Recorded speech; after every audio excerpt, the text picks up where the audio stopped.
पिछले एपिसोड के last scene में देखा था कि ट्रैंक्विल ईस्ट माउंटेन के नीचे सूमिंग हान माउंटेन सिटी की तरफ चल देता है। उसके बाल हवा में उड़ते हैं, वो अंधेरे में खो जाता है। हीफंग सॉफ्टली बोलता है, मास्टर, लगता है आपको ट्रिक किया गया। सूमिंग सॉफ्टली जवाब देता है, मुझे पता है। हीफंग हैरान होकर पूछता है, फिर आपने उसे अभी क्यों बचाया? सूमिंग आसमान की अनजान तारों को देखता है और चुप रहता है। अब आगे रात का समय है।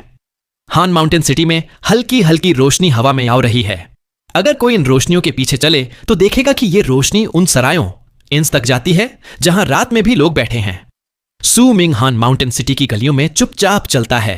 वो आसपास के जाने पहचाने घरों को देखता है। सूमिंग सॉफ्टली सोचता है, कई साल हो गए यहां आए हुए। सूमिंग चलते चलते एक इन के सामने रुकता है। अंदर ज्यादा भीड़ नहीं है। ज्यादातर लोग अकेले शराब पी रहे हैं, कभी कभी धीरे धीरे आपस में बात कर लेते हैं। दरवाजे के पास एक टेबल पर इनकीपर बैठा है, 20-22 साल का लड़का जो हाथों पर ठुड्डी टिकाकर सो रहा है। हान माउंटेन सिटी में एक अजीब सी उदासी फैली है, जैसे सबके दिल पर बोझ है। शायद इसी वजह से इतनी रात को भी लोग शराब पी रहे हैं। सूमिंग सॉफ्टली सोचता है, मैं फिर यहां आ गया। उसे याद आता है कि पहली बार जब वो हान माउंटेन सिटी आया था तो इसी इन में हीफेंग और हान फेजी से मिला था। पहली बार यहां आया तो इसी इन में आया था। अब जब जाने का वक्त है फिर यहीं आ गया। सूमिंग हल्का सा मुस्कुराता है और अंदर चला जाता है। सब कुछ वैसा ही है जैसा उसकी यादों में था। सूमिंग के आने से किसी ने ज्यादा ध्यान नहीं दिया। बस इनकीपर की नींद हल्की सी खुलती है। वो सूमिंग को देखता है, फिर सिर झुका लेता है। सूमिंग अब अपनी असली शक्ल में है। बहुत कम लोग हान माउंटेन सिटी में उसका असली चेहरा जानते हैं। वो उसी टेबल पर बैठता है जहां पहले बैठा था। थोड़ी देर बाद इनकीपर धीरे से आता है, जम्हाई लेता है। बिना कुछ पूछे सूमिंग की टेबल पर 2 वाइन के पॉट और कुछ खाने की चीजें रख देता है, फिर वापस जाकर फिर से सो जाता है। सूमिंग वाइन उठाता है, एक घूंट पीता है। वही पुरानी वाली तेज जलती हुई टेस्ट। चारों तरफ शांति है, बस कभी कभी कोई खर्राटे लेता है। बाकी सब लोग सूमिंग समेत चुपचाप शराब पी रहे हैं। कुछ के चेहरे पर गुस्सा और मजबूरी दिखती है। सूमिंग सिर झुकाकर शराब पीता है, किसी से नजर नहीं मिलाता। रात ऐसे ही बीतती है, कोई भी किसी की तरफ ध्यान नहीं देता। थोड़ी देर बाद बाहर से कदमों की आवाज आती है। 2 हरे कपड़ों वाले लोग अंदर आते हैं, चुपचाप एक टेबल पर बैठ जाते हैं। उनके चेहरे पर भी उदासी है।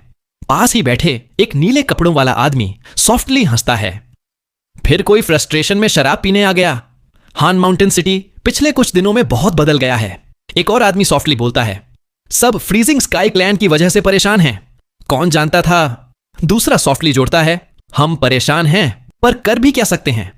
फ्रीजिंग स्काई क्लैन के लोगों ने साफ बोल दिया, इस बार बस एक ही डिसाइपल लेंगे और वो है हान फेजी, लेक ऑफ कलर्स ट्राइब से। तभी हरे कपड़ों वाला एक आदमी गुस्से में टेबल पर हाथ मारता है, इनकीपर, हमें शराब लाओ। इनकीपर जल्दी से उठकर उनके लिए शराब और खाना ले आता है। एक आदमी सॉफ्टली बोलता है, इनकीपर पर गुस्सा करने से क्या होगा? फ्रीजिंग स्काई क्लैन के लोगों के पास जाओ। वैसे भी उन्होंने साफ तो नहीं कहा कि और कोई नहीं ले सकते। दूसरा आदमी सॉफ्टली बोलता है, हां, पर सच में कौन है हान माउंटेन सिटी में जो उनकी शर्तें पूरी कर सके? टेबल पर हाथ मारने वाला आदमी ठंडी हंसी हंसता है, उसकी आंखों में मजबूरी है। फिर एक और आदमी सॉफ्टली बोलता है, वैसे भी यह सिर्फ क्वालिफिकेशन है, उसके बाद और भी टेस्ट होंगे, तब जाकर फ्रीजिंग स्काई क्लैन में एंट्री मिलेगी। असल में वो साफ साफ कह रहे हैं कि बस एक ही को लेंगे। एक और आदमी सॉफ्टली साई करता है, फ्रीजिंग स्काई क्लैन बहुत पावरफुल है, उनकी मर्जी के खिलाफ कुछ कर भी नहीं सकते। बूढ़ा आदमी जो टेबल पर लेटा है नशे में सॉफ्टली हंसता है। सुना है सर नांतियन और बाकी पावरफुल अवेकेंड बजर्कर्स भी फ्रीजिंग स्काई क्लैन के पास गए थे, पर सब मायूस लौटे। सर केजूसी तो गुस्से में हान माउंटेन सिटी ही छोड़ गया। अब बस सर नांतियन और सर लेंग यिंग ही बचे हैं। फ्रीजिंग स्काई क्लैन के लोग तो अवेकेंड बजर्कर्स को भी नहीं पूछते, हम कर भी क्या सकते हैं? अब इनमें हर कोई फ्रीजिंग स्काई क्लैन की बातें करने लगता है। सब में गुस्सा, मजबूरी और उदासी और बढ़ जाती है। सूमिंग चुपचाप कोने की टेबल पर बैठा सुनता रहता है। सूमिंग सॉफ्टली सोचता है, समझ गया, जब मैं अपनी बजर्कर मार्क बना रहा था यहां बहुत कुछ हुआ, पर मुझे पहले से अंदाजा था कि फ्रीजिंग स्काई क्लैन ऐसा ही करेगा। सूमिंग वाइन उठाता है, लोगों की तरफ देखता है, फिर उठकर 2 हरे कपड़ों वालों की टेबल पर जाता है। सूमिंग सॉफ्टली पूछता है, भाई क्या मैं यहां बैठ सकता हूं? टेबल पर हाथ मारने वाला आदमी गुस्से में सूमिंग को देखता है, पर उसका साथी सिर हिला देता है। सूमिंग मुस्कुराकर बैठ जाता है, फिर वाइन पीता है। सुमिंग सॉफ्टली कहता है, मुझे आपसे कुछ पूछना है। साथी आदमी सॉफ्टली बोलता है, पूछिए। उसकी आवाज भारी है, जैसे बहुत कम बोलता हो। उसका दोस्त हैरान हो जाता है क्योंकि वो आमतौर पर किसी से बात नहीं करता। सुमिंग सॉफ्टली पूछता है, क्या फ्रीजिंग स्काई क्लैन की शर्त चेन्स ऑफ हैन माउंटेन को चैलेंज करना है? आदमी सॉफ्टली जवाब देता है, नहीं, जब से लॉर्ड डिवाइन जनरल ने चेन्स को पार किया, फ्रीजिंग स्काई क्लैन ने यह शर्त हटा दी है। अब नई शर्त है। वो सुमिंग को रिस्पेक्ट से देखता है। सर, क्या आप अभी अभी हान माउंटेन सिटी आए हैं? अब शर्त बदल गई है। पास बैठे एक आदमी सॉफ्टली बोलता है, अब बस एक ही काम करना है। हान माउंटेन और तीनों ट्राइब के सारे अवेकेंड बजर्कर्स को एक एक बार चैलेंज करो, और हर बार बस एक ही बार 1 हिट का मौका मिलेगा। अगर तुम चैलेंज में जीत गए तो क्वालिफिकेशन मिल जाएगी, फिर आगे के टेस्ट होंगे। कोई सॉफ्टली बोलता है, ये कोई टेस्ट नहीं, ये तो साफ मना करना है। फ्रीजिंग स्काई क्लैन ने डिसाइड कर लिया है, बस एक ही को ले जाएंगे। फिर कोई सॉफ्टली साई करता है, अब बस 2 दिन बचे हैं। 2 दिन बाद फ्रीजिंग स्काई क्लैन हान फेजी को ले जाएगा और डिसाइपल चुनने का प्रोसेस खत्म हो जाएगा। फिर अगले 10 साल तक इंतजार करना पड़ेगा। एक आदमी सॉफ्टली बोलता है, ऐसा भी नहीं है कि कोई कर ही नहीं सकता। अगर लॉर्ड डिवाइन जनरल लौट आए तो वो कर सकता है। दूसरा सॉफ्टली बोलता है, फ्रीजिंग स्काई क्लैन ने चेन्स वाली शर्त हटाई ही डिवाइन जनरल को रोकने के लिए है, उसके लिए भी आसान नहीं होगा। फिर कोई सॉफ्टली बोलता है, सर, युन जंग भी कर सकता है अगर वो आइसोलेशन से लौटे।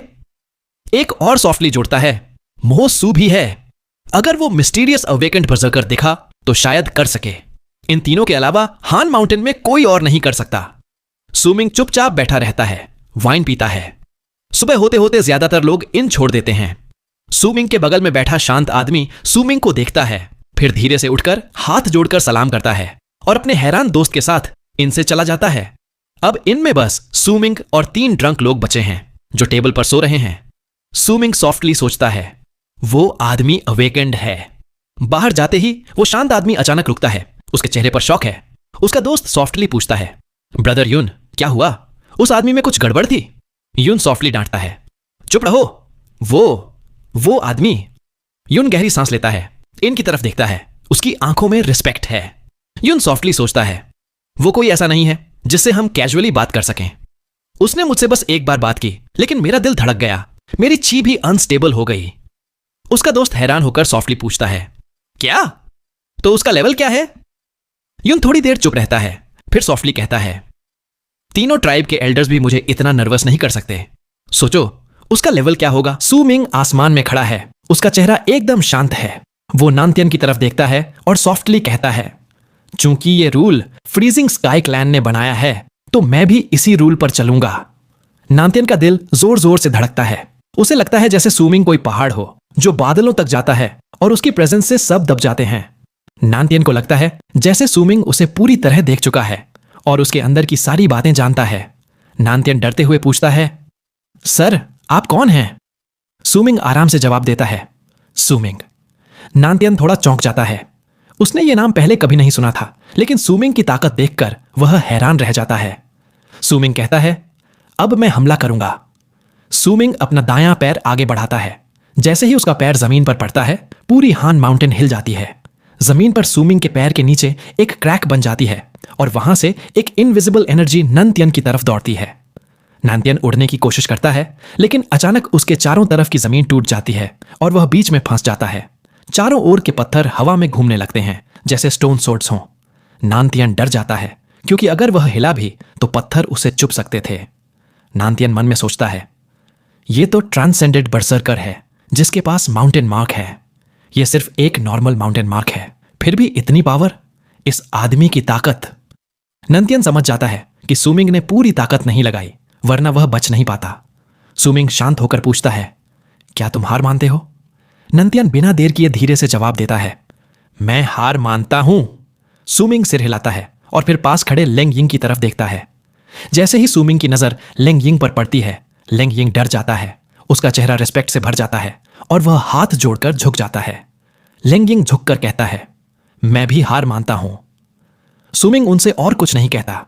वह अपना हाथ घुमाता है और हवा में चलते हुए ऊपर आसमान में उड़ जाता है। अब हान माउंटेन सिटी के सारे लोग, खासकर इन्स में बैठे लोग, सुमिंग को ऊपर आसमान में देखकर हैरान रह जाते हैं। सुमिंग जोर से बोलता है, सुमिंग आसमान से बोलता है, मैं सुमिंग हन माउंटेन सिटी का आउटसाइडर तीनों ट्राइब्स के सारे ट्रांसेंडेंट बर्सर्कर्स को चैलेंज करता हूं। उसकी आवाज थंडर जैसी गूंजती है। सब लोग हैरान हो जाते हैं क्योंकि आज ही वो दिन है जब एनवॉयज जाने वाले हैं। कोई आदमी हैरान होकर कहता है, सुमिंग, ये कौन है? दूसरा आदमी चिल्लाता है, वो तो आसमान में उड़ सकता है, ये ट्रांसेंडेंट बर्सर्कर है। तीसरा आदमी सोचते हुए कहता है, मैंने हान माउंटेन सिटी के ट्रांसेंडेंट बर्सर्कर्स में सुमिंग नाम नहीं सुना। इनमें बैठे लोग खिड़की से आसमान की तरफ देखते हैं और चौंक जाते हैं। एक बूढ़ा आदमी हैरान होकर चिल्लाता है, वो ट्रांसेंडेंट बर्सर्कर है। दूसरा आदमी हैरान होकर कहता है, मैंने 2 दिन तक एक ट्रांसेंडेंट बर्सर्कर के साथ ड्रिंक किया। तीसरा आदमी अपनी आंखें मलता है और कहता है, वो भाई सू है। इसी समय फ्रीजिंग स्काई क्लैन के एक आदमी और औरत लेक ऑफ कलर्स माउंटेन के कमरे में बैठे हैं। उनके सामने हान फेजी बैठी है। फ्रीजिंग स्काई क्लैन का आदमी मुस्कुराते हुए कहता है, जूनियर सिस्टर हान फेजी, जैसे ही रिलोकेशन रूम चलेगा हम यहां से चले जाएंगे। जब हम फ्रीजिंग स्काई क्लैन पहुंचेंगे तो तुम लेफ्ट प्रिसेप्टर की डिसाइपल बनोगी आगे चलकर। तभी सुमिंग की आवाज उनके कानों में पहुंचती है। आदमी का चेहरा गुस्से से भर जाता है।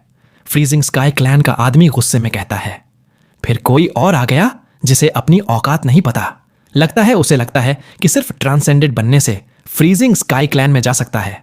क्या मजाक है? फ्रीजिंग स्काई क्लैन की औरत हान फेजी से पूछती है, सुमिंग, क्या तुमने कभी ऐसा नाम सुना है? हान फेजी सोचती है, फिर सिर हिलाकर कहती है, नहीं, मैंने कभी नहीं सुना। फ्रीजिंग स्काई क्लैन का आदमी फिर कहता है, यह बस खुद को शर्मिंदा करने आया है, हमें इसकी फिक्र नहीं करनी चाहिए। तभी बाहर से एक बूढ़ी आवाज आती है।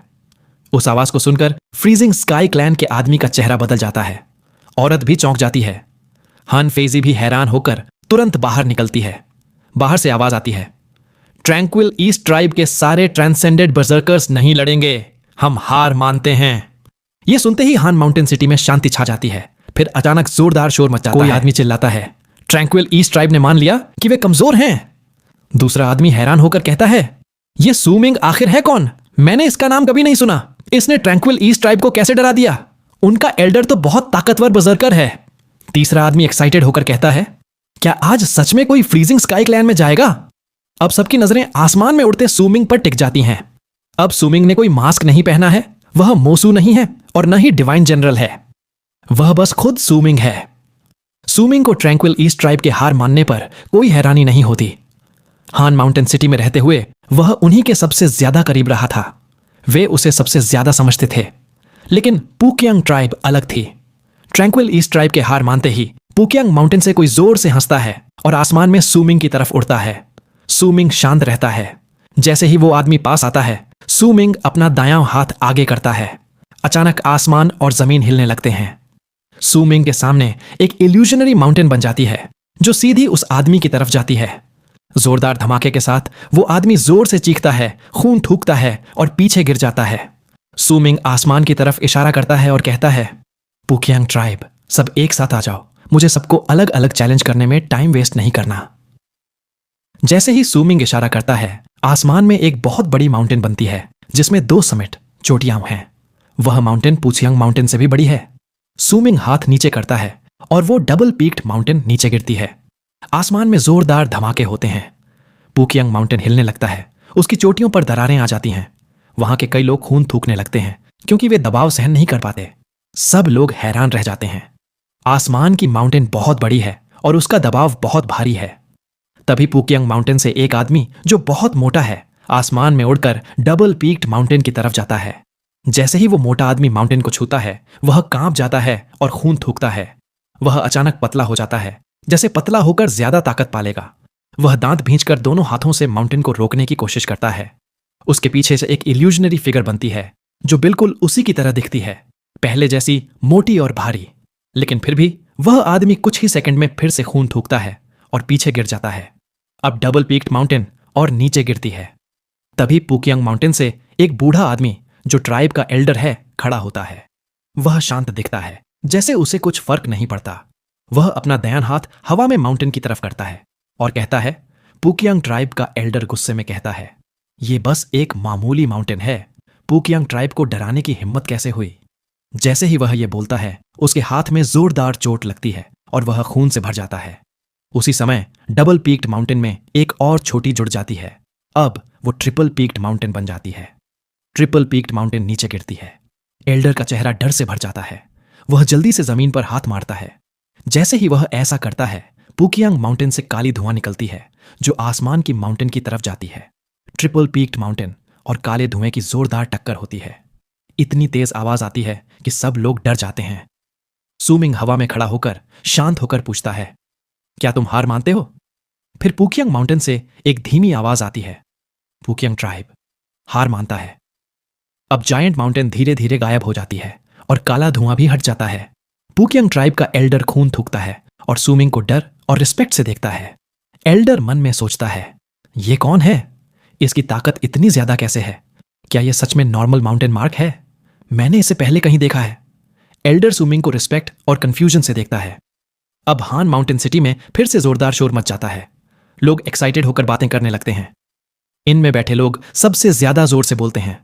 सबको यकीन नहीं हो रहा कि आसमान में उड़ता सूमिंग वही भाई सू है जिसके साथ वे अभी अभी ड्रिंक कर रहे थे। सूमिंग फिर से शांत होकर कहता है, अगर फ्रीजिंग स्काई क्लैन ने यह रूल बनाया है तो मैं इसे मानूंगा। सूमिंग अब लेक ऑफ कलर्स माउंटेन की तरफ देखता है। वहां बहुत सारे लोग सबसे आगे एक आदमी और एक औरत हैं। दोनों ट्रांसेंडेंस रेल में हैं। सूमिंग जोर से बोलता है, मैं सूमिंग लेक ऑफ कलर्स ट्राइब के सारे ट्रांसेंडेंट बर्जर्कर्स को चैलेंज करता हूं। तुम सब एक एक करके आओगे या सब एक साथ? उसी समय कोई भी नहीं देख पाता कि माउंटेन की सबसे ऊंची जगह पर एक बूढ़ा आदमी खड़ा है। वह सूमिंग को देख रहा है। उसका नाम है तियन शिएजी। तियन शिएजी धीरे से बोलता है, माउंटेन मार्क। लेकिन यह नॉर्मल माउंटेन मार्क नहीं है। यह तो अब उसकी आंखों में डिसअपॉइंटमेंट की जगह एक्साइटमेंट आ जाती है। फ्रीजिंग स्काई क्लैन के आदमी और औरत लेक ऑफ कलर्स ट्राइब पर खड़े हैं और आसमान में सूमिंग को देखते हैं। सूमिंग की आवाज उनके कानों में गूंज रही है। दोनों बहुत शांत दिखते हैं, जैसे उन्हें कोई फर्क ही नहीं पड़ता। फ्रीजिंग स्काई क्लैन के लोगों में बहुत प्राइड है। उनके लिए यह कोई बड़ी बात नहीं थी। सूमिंग बस थोड़ा ज्यादा ताकतवर था। लेकिन फ्रीजिंग स्काई क्लैन में ऐसे कई लोग थे, इसलिए वे सूमिंग को ज्यादा खास नहीं मानते थे। बस एक बात ने उन्हें थोड़ा हैरान किया। ट्रैंक्विल ईस्ट ट्राइब ने बिना लड़े ही हार मान ली। यह उन्हें अजीब लगा। फ्रीजिंग स्काई क्लैन का आदमी सोचता है, अगर सूमिंग की ट्रैंक्विल ईस्ट ट्राइब से दोस्ती है तब भी हार मानने की क्या जरूरत थी? फिर भी वो ज्यादा ध्यान नहीं देता। लेक ऑफ कलर्स ट्राइब का एल्डर भीड़ में नहीं था। सबसे आगे यन लुआन खड़ी थी। उसकी आंखों में सूमिंग के लिए गुस्सा था। यन लुआन को लगता था कि सूमिंग जैसे लोग उनकी ट्राइब के लिए खतरा है, क्योंकि फ्रीजिंग स्काई क्लैन इस बार सिर्फ हान फेजी को ही चुनने वाला था। यन लुआन मुस्कुराते हुए कहती है, सर, आपकी ताकत बहुत खास है। आपने मेरी ट्राइब के सारे ट्रांसेंडेंट बर्सर्कर्स को चैलेंज किया है, तो मैं आपकी बात मानती हूं। यान लुआन की मुस्कान बहुत सुंदर थी, जैसे स्प्रिंग की विंड। फ्रीजिंग स्काई क्लैन का आदमी भी उसकी मुस्कान देखकर थोड़ा घबरा जाता है और दूसरी तरफ देखने लगता है। यान लुआन बहुत पावरफुल थी। जब उसने अपनी चार्म आर्ट पूरी ताकत से चलाई तो उसकी ताकत बहुत बढ़ गई। लेकिन सूमिंग के चेहरे पर कोई फर्क नहीं पड़ा। वह बस शांत होकर यन लुआन को देखता रहा। यन लुआन को सूमिंग की शांति देखकर थोड़ा डर लगा, लेकिन उसके पास सोचने का समय नहीं था। वह एक कदम आगे बढ़ती है और लाल तितली की तरह उड़ जाती है। यन लुआन जोर से कहती है, लेक ऑफ कलर्स ट्राइब के सारे ट्रांसेंडेंट बर्सर्कर्स, आओ। उसकी आवाज बहुत प्यारी थी, लेकिन उसमें बहादुरी भी थी। जैसे ही उसकी आवाज गूंजी, 6 लोग लेक ऑफ कलर्स ट्राइब से निकलकर यन लुआन के पास आ जाते हैं। 3 आदमी और 3 औरतें, सब बूढ़े थे और सब एक साथ सूमिंग की तरफ उड़ते हैं। सूमिंग बिल्कुल शांत रहता है। वह कुछ नहीं करता, बस 7 लोगों को अपनी तरफ आते हुए देखता है। हन माउंटेन सिटी के लोग भी आसमान की तरफ देख रहे हैं। वे सूमिंग को नहीं जानते, लेकिन इस समय सूमिंग को देखकर उनकी सारी उदासी जैसे दूर हो गई थी। पुकियांग माउंटेन के लोग, यहां तक कि एल्डर भी आसमान की तरफ चुपचाप देख रहे हैं। एल्डर को सूमिंग में कुछ जाना पहचाना सा लग रहा था, लेकिन वह समझ नहीं पा रहा था कि क्या। ट्रैंक्विल ईस्ट माउंटेन बिल्कुल शांत था, जैसे उन्हें इस लड़ाई से कोई मतलब ही नहीं। फ्रीजिंग स्काई क्लैन का आदमी धीरे से कहता है, यह आदमी थोड़ा ज्यादा घमंडी है। उसके पास खड़ी औरत मुस्कुराकर सिर हिलाती है और कहती है, हां, यह घमंडी है। पुकियांग ट्राइब के एल्डर और लीडर पहले से घायल थे, इसलिए सूमिंग जीत गया। लेकिन लेक ऑफ कलर्स ट्राइब अलग है। फिर वह कहती है, रिलोकेशन रून अभी तैयार हो रही है, तब तक यह लड़ाई देखना मजेदार है ना? आदमी हंसकर कहता है, सही है। अगर सूमिंग थोड़ा सा भी जीत गया तो उसे स्कूल में जाने का हक दे सकते हैं, लेकिन बस हक। मैं उसे कई काम दूंगा, एक खत्म होगा तो दूसरा शुरू, जब तक रिलोकेशन रूम तैयार ना हो जाए। सोचकर ही मजा आ रहा है। औरत मुस्कुराती है, लेकिन उसकी मुस्कान में तिरस्कार है। हन फेजी पास खड़ी है और सूमिंग को देखती है। उसे भी लगता है कि सूमिंग में कुछ जाना पहचाना है। अब यन लुआन और 6 ट्रांसेंडेंट बर्जर्कर्स आसमान में सूमिंग के पास पहुंच जाते हैं। वे सब एक साथ टीम वर्क दिखाते हैं और सूमिंग को चारों तरफ से घेर लेते हैं। यन लुआन अपना हाथ माथे पर लगाती है और कहती है 7 इमेजेस मूवमेंट। बाकी 6 लोग भी ऐसा ही करते हैं। अब 7 लोगों के पीछे उनके बर्जर्कर मार्क्स की इल्यूजन्स बन जाती हैं। इन इल्यूजन्स के बनते ही आसमान में बिजली सी चमक उठती है, मौसम बदल जाता है और एक सिल्वर स्ट्रीम आसमान में दिखती है। उस स्ट्रीम में एक गोल्डन फिश है जिसकी पीठ पर पंख हैं। वह पानी में उछलती है और एक बड़ी सी पर्ल के पीछे भागती है। उस पर्ल में पर्पल फॉग है जो बदल बदल कर गुस्से वाले चेहरे बनाती है, कभी आदमी, कभी औरत, कभी बूढ़े, कभी बच्चे। वह गोल्डन फिश और पर्ल भी बर्जर्कर मार्क्स हैं। स्ट्रीम के आखिर में एक बड़ा हरा गोड है। ऐसा लगता है जैसे पानी उसी से निकल रहा हो। उस गोड के पास एक बच्चा बैठा है जो फिशिंग लाइन से खेल रहा है। ध्यान से देखने पर पता चलता है कि फिशिंग लाइन उसी पर्ल से बंधी है जिससे गोल्डन फिश खेल रही है। बच्चे के पीछे एक बड़ा हरा पेड़ है जिसमें बहुत लाइफ है। गोड, बच्चा और पेड़, ये सब इल्यूजन्स हैं जो बर्जर्कर मार्क्स से बने हैं। ये 6 बर्जर्कर मार्क्स मिलकर आसमान में एक बड़ी सी पेंटिंग बना देते हैं जिसे देखकर सब लोग मंत्रमुग्ध हो जाते हैं। यह लेक ऑफ कलर्स ट्राइब की सबसे रहस्यमयी बर्जर्कर आर्ट्स में से एक थी। बर्जर्कर इलस्ट्रेशन 7 इमेजेस मूवमेंट। अब उसमें 6ठी इमेज थी। 7वीं इमेज अचानक पेड़ की एक शाखा पर बन जाती है। वह एक लड़की है जिसके बाल उसके चेहरे को ढक रहे हैं। वह सिर झुकाकर बैठी है और गाना गा रही है। उसका गाना सुनकर सबको लगता है जैसे उनकी आत्मा उस पेंटिंग में खिंच रही है। लड़की का गाना, पानी का बहना, बच्चे की हंसी और गोल्डन फिश की आवाज, ये सब मिलकर एक इनविजिबल इंपैक्ट बनाते हैं जो सू मिंग की तरफ बढ़ता है। ये लेक ऑफ कलर्स ट्राइब की सबसे ताकतवर बर्जर्कर आर्ट्स में से एक थी। यन लुआन किसी भी कीमत पर सू मिंग को जीतने नहीं देना चाहती थी। जैसे ही वह इनविजिबल इंपैक्ट सू मिंग से टकराने वाला था, सू मिंग अपनी आंखें बंद कर लेता है जैसे वह उस गाने को सुन रहा हो। उसके चारों तरफ डबल पीक्ड माउंटेन की इल्यूजन बन जाती है। जैसे ही वेव उस माउंटेन से टकराती है, जोरदार थंडर जैसी आवाज होती है जो दूर दूर तक गूंजती है। सू मिंग सॉफ्टली कहता है, गाना बहुत अच्छा है। जैसे ही सू मिंग ये बोलता है, साउंड वेव और माउंटेन दोनों कांप जाते हैं। अब ये बर्जर्कर मार्क्स की लड़ाई थी। अगर माउंटेन टूटती तो साउंड जीत जाता, वरना साउंड खत्म हो जाता। अब बच्चे की हंसी अचानक रुक जाती है। गोल्डन फिश की आवाज गायब हो जाती है। स्ट्रीम का पानी जम जाता है। अब बहने की आवाज नहीं आती। पेड़ पर बैठी लड़की गाना बंद कर देती है। वह अचानक सिर उठाती है और उसका चेहरा बहुत सुंदर दिखता है, लेकिन उसकी आंखों में हैरानी है। लड़की दांत भींचकर कहती है, marks of the 7 images move. अब बच्चा फिशिंग लाइन फेंकता है और पर्ल को पर्पल फॉग के साथ सू मिंग की तरफ भेजता है। बच्चा गुस्से में सू मिंग की तरफ दौड़ता है। गोल्डन फिश जोर से चिल्लाती है और पानी से बाहर कूदती है। वह लंबी होती जाती है जैसे ड्रैगन बनने वाली हो, लेकिन बीच में ही वह ड्रैगन और स्नेक जैसी बन जाती है और सू मिंग की तरफ दौड़ती है। स्ट्रीम अचानक उल्टी बहने लगती है और सू मिंग को जकड़ने की कोशिश करती है।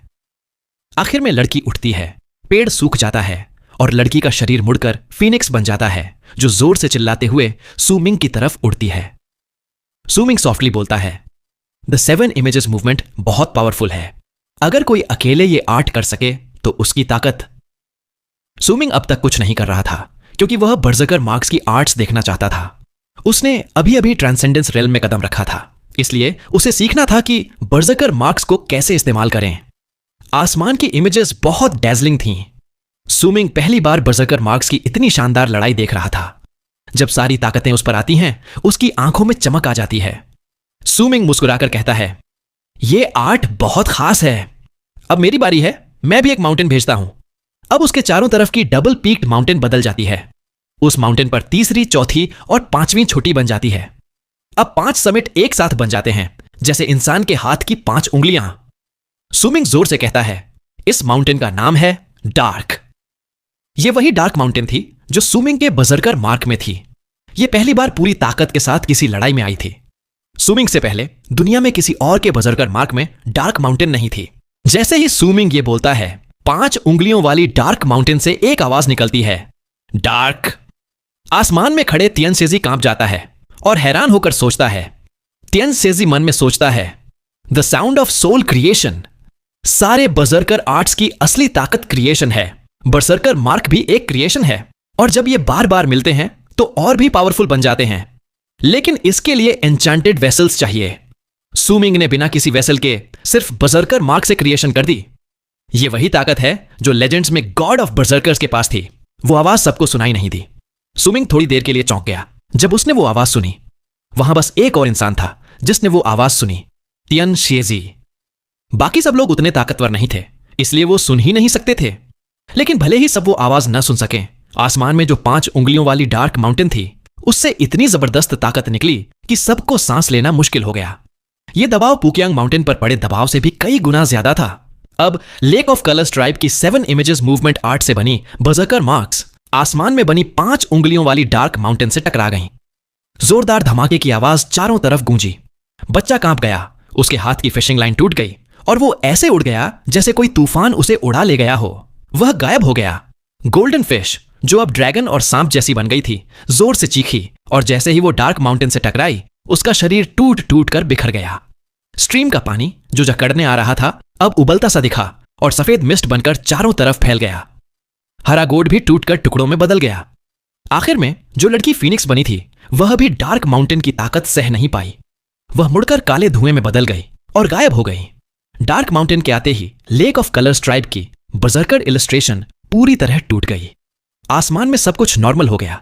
बस 5 उंगलियों वाली डार्क माउंटेन वहीं रह गई, जिसे देखकर सब डर गए और झुकना चाहते थे। यान लुआन के मुंह से खून बहने लगा। उसका चेहरा सफेद पड़ गया और वह जल्दी जल्दी पीछे हट गई। बाकी 6 ट्रांसेंडेड बर्सर्कर्स भी डर के मारे भाग गए। अब तक सु मिंग ने किसी पर हमला नहीं किया था, बस खुद को बचाया था। जैसे ही सब पीछे हटे, उसकी आंखों में ठंडक सी चमक आ गई। उसने एक कदम आगे बढ़ाया। उसकी स्पेशलिटी स्पीड थी और अब ट्रांसेंडेड बनने के बाद उसकी स्पीड और भी ज्यादा हो गई थी।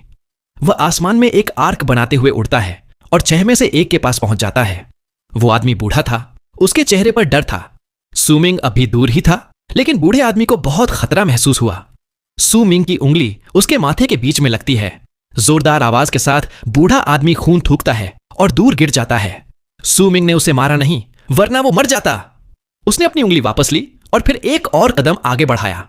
जैसे ही उसकी परछाई आगे जाती है, दूर खड़ी एक औरत के माथे पर भी खून का निशान बन जाता है। यन लुआन डर गई और सोचने लगी कि उसने बहुत बड़ी गलती कर दी। उसे उम्मीद नहीं थी कि सु मिंग इतना ताकतवर होगा। उसकी ताकत सिर्फ उसकी प्रैक्टिस से नहीं, बल्कि उसके माउंटेन मार्क से भी थी, जो उसे बिल्कुल अनबिलीवेबल लगता था। वह सोचती है, यह तो नॉर्मल माउंटेन मार्क है, फिर इतनी ताकत कैसे? फिर एक और ट्रांसेंडेड बर्सर्कर के चीखने की आवाज आती है, क्योंकि सु मिंग की उंगली उसके माथे पर लगती है। यन लुआन जल्दी जल्दी भागती है, लेकिन तभी एक और चीख सुनाई देती है। उसका दिल कांप जाता है। उसने अपनी जीभ काटी और खून थूक दिया। उसने दोनों हाथ आगे करके जोर से चिल्लाया, lake of colour statue of the god of berserkers, आओ। उसकी आवाज में बहुत तेजी थी। अब भी वह बहुत सुंदर दिख रही थी, लेकिन उसका चेहरा अब डर से सफेद पड़ गया था। जैसे ही उसने चिल्लाया, पूरी लेक ऑफ कलर्स माउंटेन हिल गई। अचानक बहुत सारा लाल धुआं बनता है और एक विशाल चेहरा बन जाता है, एक औरत का चेहरा। इसी समय सु मिंग आखिरी बर्सर्कर के माथे पर खून का निशान बना देता है। अब वह यन लुआन के पीछे खड़े विशाल चेहरे की तरफ देखता है और हवा में चलता हुआ उसके पास जाता है। अब फ्रीजिंग स्काई क्लैन के आदमी और औरत के चेहरे बदल गए। वे सु मिंग को देखकर डर गए, भले ही बाहर से शांत दिखने की कोशिश कर रहे थे। आदमी हैरान होकर सोचता है, यह मार्क क्या है? दिखने में तो माउंटेन मार्क है, लेकिन माउंटेन मार्क्स में इतनी ताकत नहीं होती। पुकियांग माउंटेन पर एल्डर और पतला आदमी एक दूसरे को देखते हैं और डर जाते हैं। एल्डर सोचता है, डार्क, इसका नाम डार्क है। अगर सु मिंग ने यह पूरी ताकत पहले ही दिखाई होती तो हम तो हार ही जाते। ट्रैंक्विल ईस्ट माउंटेन अब भी शांत है, जैसे उन्हें पहले से सब पता था। हान माउंटेन सिटी में जोरदार शोर मच गया। जो लोग पहले सु मिंग के साथ इनमें ड्रिंक कर रहे थे, वे बहुत एक्साइटेड हो गए। यन लुआन को लगता है जैसे उसके सिर में धमाका हुआ हो। उसका चेहरा और भी सफेद हो गया। वह जल्दी जल्दी पीछे हटी और अपने पीछे खड़े विशाल चेहरे की तरफ इशारा किया। अब वो औरत का चेहरा यन लुआन के शरीर से होकर बहुत तेजी से सु मिंग की तरफ आया। सु मिंग शांत रहा, लेकिन उसके कदम थोड़ा रुके। उसे लगा कि वह चेहरा जो यन लुआन के शरीर से होकर आ रहा है, उसकी आंखें खोलता है। जैसे ही वह चेहरा आंखें खोलता है, उसका चेहरा बदल गया। अब वह वही चेहरा है जिसे सु मिंग कभी भूल नहीं सकता, बाइलिंग का चेहरा। उसने हल्की सी सांस छोड़ी। जैसे ही वो विशाल चेहरा उसके पास आया, सू मिंग के पीछे फिर से डार्क माउंटेन बन गई और जोरदार धमाके के साथ उस चेहरे से टकरा गई। अब सब कुछ शांत हो गया। उसकी माउंटेन मार्क और औरत का चेहरा दोनों गायब हो गए। वह आगे बढ़ा। उसका चेहरा बिल्कुल शांत था। वह यनलुआन की तरफ गया। यनलुआन डरते हुए चिल्लाई, तुम हार गए। रूल है कि तुम सिर्फ एक बार ही हमला कर सकते हो। अगर तुम फिर से हमला करोगे तो हार जाओगे। वह लेक ऑफ कलर्स माउंटेन पर उतरी। उसके मुंह से खून बह रहा था, आंखों में डर था, लेकिन उसके अंदर की प्राइड अब भी बाकी थी। उसने जोर से सांस ली और बोली, अगर तुम हमला करो तो हारोगे, अगर न करो तो भी हारोगे, क्योंकि मैंने हार नहीं मानी। अब सू मिंग हवा में चलता हुआ लेक ऑफ कलर्स माउंटेन पर उतरा। जैसे ही वह उतरा, पूरी माउंटेन पर शांति छा गई। सबकी नजरें उसी पर थीं। हन फेजी, फ्रीजिंग स्काई क्लैन के आदमी औरत और यनलुआन भी। उसने यनलुआन को देखा और सोचा कि उसने इससे पहले भी हान माउंटेन के आइसोलेशन ग्राउंड्स में यनलुआन से लड़ाई की थी। उसने यनलुआन की बातों का जवाब नहीं दिया, बस आगे बढ़ा। यनलुआन को समझ नहीं आया, लेकिन जैसे ही सू मिंग उसके पास आया, उसे अपने एल्डर जैसी रिस्पेक्ट महसूस हुई। वह खुद ब खुद पीछे हटी, फिर दांत भींचकर खुद को रोका। उसकी आंखों में एक एन्चांटिंग लुक आ गया और वह फ्रीजिंग स्काई क्लैन के आदमी की तरफ देखने लगी। अब फ्रीजिंग स्काई क्लैन का आदमी आगे बढ़ा और गुस्से में चिल्लाया, तुम हार गए। तुम्हें फ्रीजिंग स्काई क्लैन में जाने का हक नहीं मिला। पीछे हट जाओ। सू मिंग उसकी बातों की परवाह नहीं करता। वह यनलुआन के पास पहुंचा। यनलुआन भी उसे देखती रही। उसकी आंखों में सॉफ्टनेस आ गई। फ्रीजिंग स्काई क्लैन के आदमी की आंखों में गुस्सा आ गया। वह सू मिंग की तरफ बढ़ा, लेकिन सू मिंग उसे ठंडी नजरों से देखता है और बोला, तुम बहुत बोलते हो। आदमी के पैर कांप गए। उसके सिर में धमाका हुआ। उसे लगा जैसे सू मिंग की नजरें तीर बनकर उसके दिमाग में घुस गई हों। यनलुआन कांप गई। वह गहरी सांस लेती है और खुद को शांत रखने की कोशिश करती है, लेकिन सू मिंग उसके सामने पहाड़ जैसा लगता है। अब सू मिंग यनलुआन को देखता है और सॉफ्टली बोलता है, क्या खूब सुंदर चेहरा है। उसने अपना दायां हाथ बढ़ाया और यनलुआन के चेहरे को धीरे से छुआ। सू मिंग सॉफ्टली पूछता है, क्या तुम सच में हार नहीं मानोगी? उसके चेहरे पर हल्की सी मुस्कान आ गई। उसकी ब्रांडिंग आर्ट यनलुआन के शरीर में चली गई। यनलुआन जोर से कांप गई, लेकिन यह कांपना उसके शरीर का नहीं, उसके दिल का था। उसकी आंखों में कंफ्यूजन आ गई, जैसे पहली बार किसी लड़के की वजह से उसे ऐसा महसूस हुआ हो। वह धीरे से बोली, मैं हार मानती हूं, मुझे छोड़ दो। उसकी आंखों में डर और उलझन दोनों थे। सू मिंग यनलुआन को देखता है, फिर उसकी नजर फ्रीजिंग स्काई क्लैन के आदमी और औरत पर जाती है। वह शांत होकर पूछता है, यहां के सारे ट्रांसेंडेड बर्जर्कर्स हार मान चुके हैं, बस तुम दोनों बचे हो। क्या तुम भी चैलेंज में शामिल हो? अब फ्रीजिंग स्काई क्लैन के आदमी का चेहरा सफेद पड़ गया। वह कुछ कहना चाहता है, लेकिन बोल नहीं पाया। अब फ्रीजिंग स्काई क्लैन की औरत धीरे से बोली, सर, आपकी ताकत बहुत बड़ी है। हम आपसे नहीं जीत सकते। आपको फ्रीजिंग स्काई क्लैन में जाने का हक मिल गया है। लेकिन उसने सू मिंग को देखा। उसकी आंखों की पुतलियां सिकुड़ गईं। औरत सॉफ्टली बोली, लेकिन आपको बस स्कूल में जाने का हक मिला है। अभी कई टेस्ट्स बाकी हैं। सू मिंग फ्लैट आवाज में पूछता है, उसने कहा, हैं? पहला टेस्ट असली टेस्ट नहीं है, बस आपकी पहचान देखी जाएगी। अब रूल बदल गया है। हम किसी नए आदमी को जो अभी अभी किसी ट्राइब में शामिल हुआ हो नहीं लेंगे। अब औरत मुस्कुराकर सॉफ्टली बोली, इसलिए सर, आप पहला टेस्ट फेल कर गए।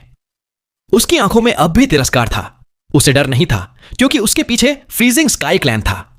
अगर सू मिंग ने किसी डिसाइपल को नुकसान पहुंचाया तो उसके लिए साउथ मॉर्निंग में कोई जगह नहीं होगी।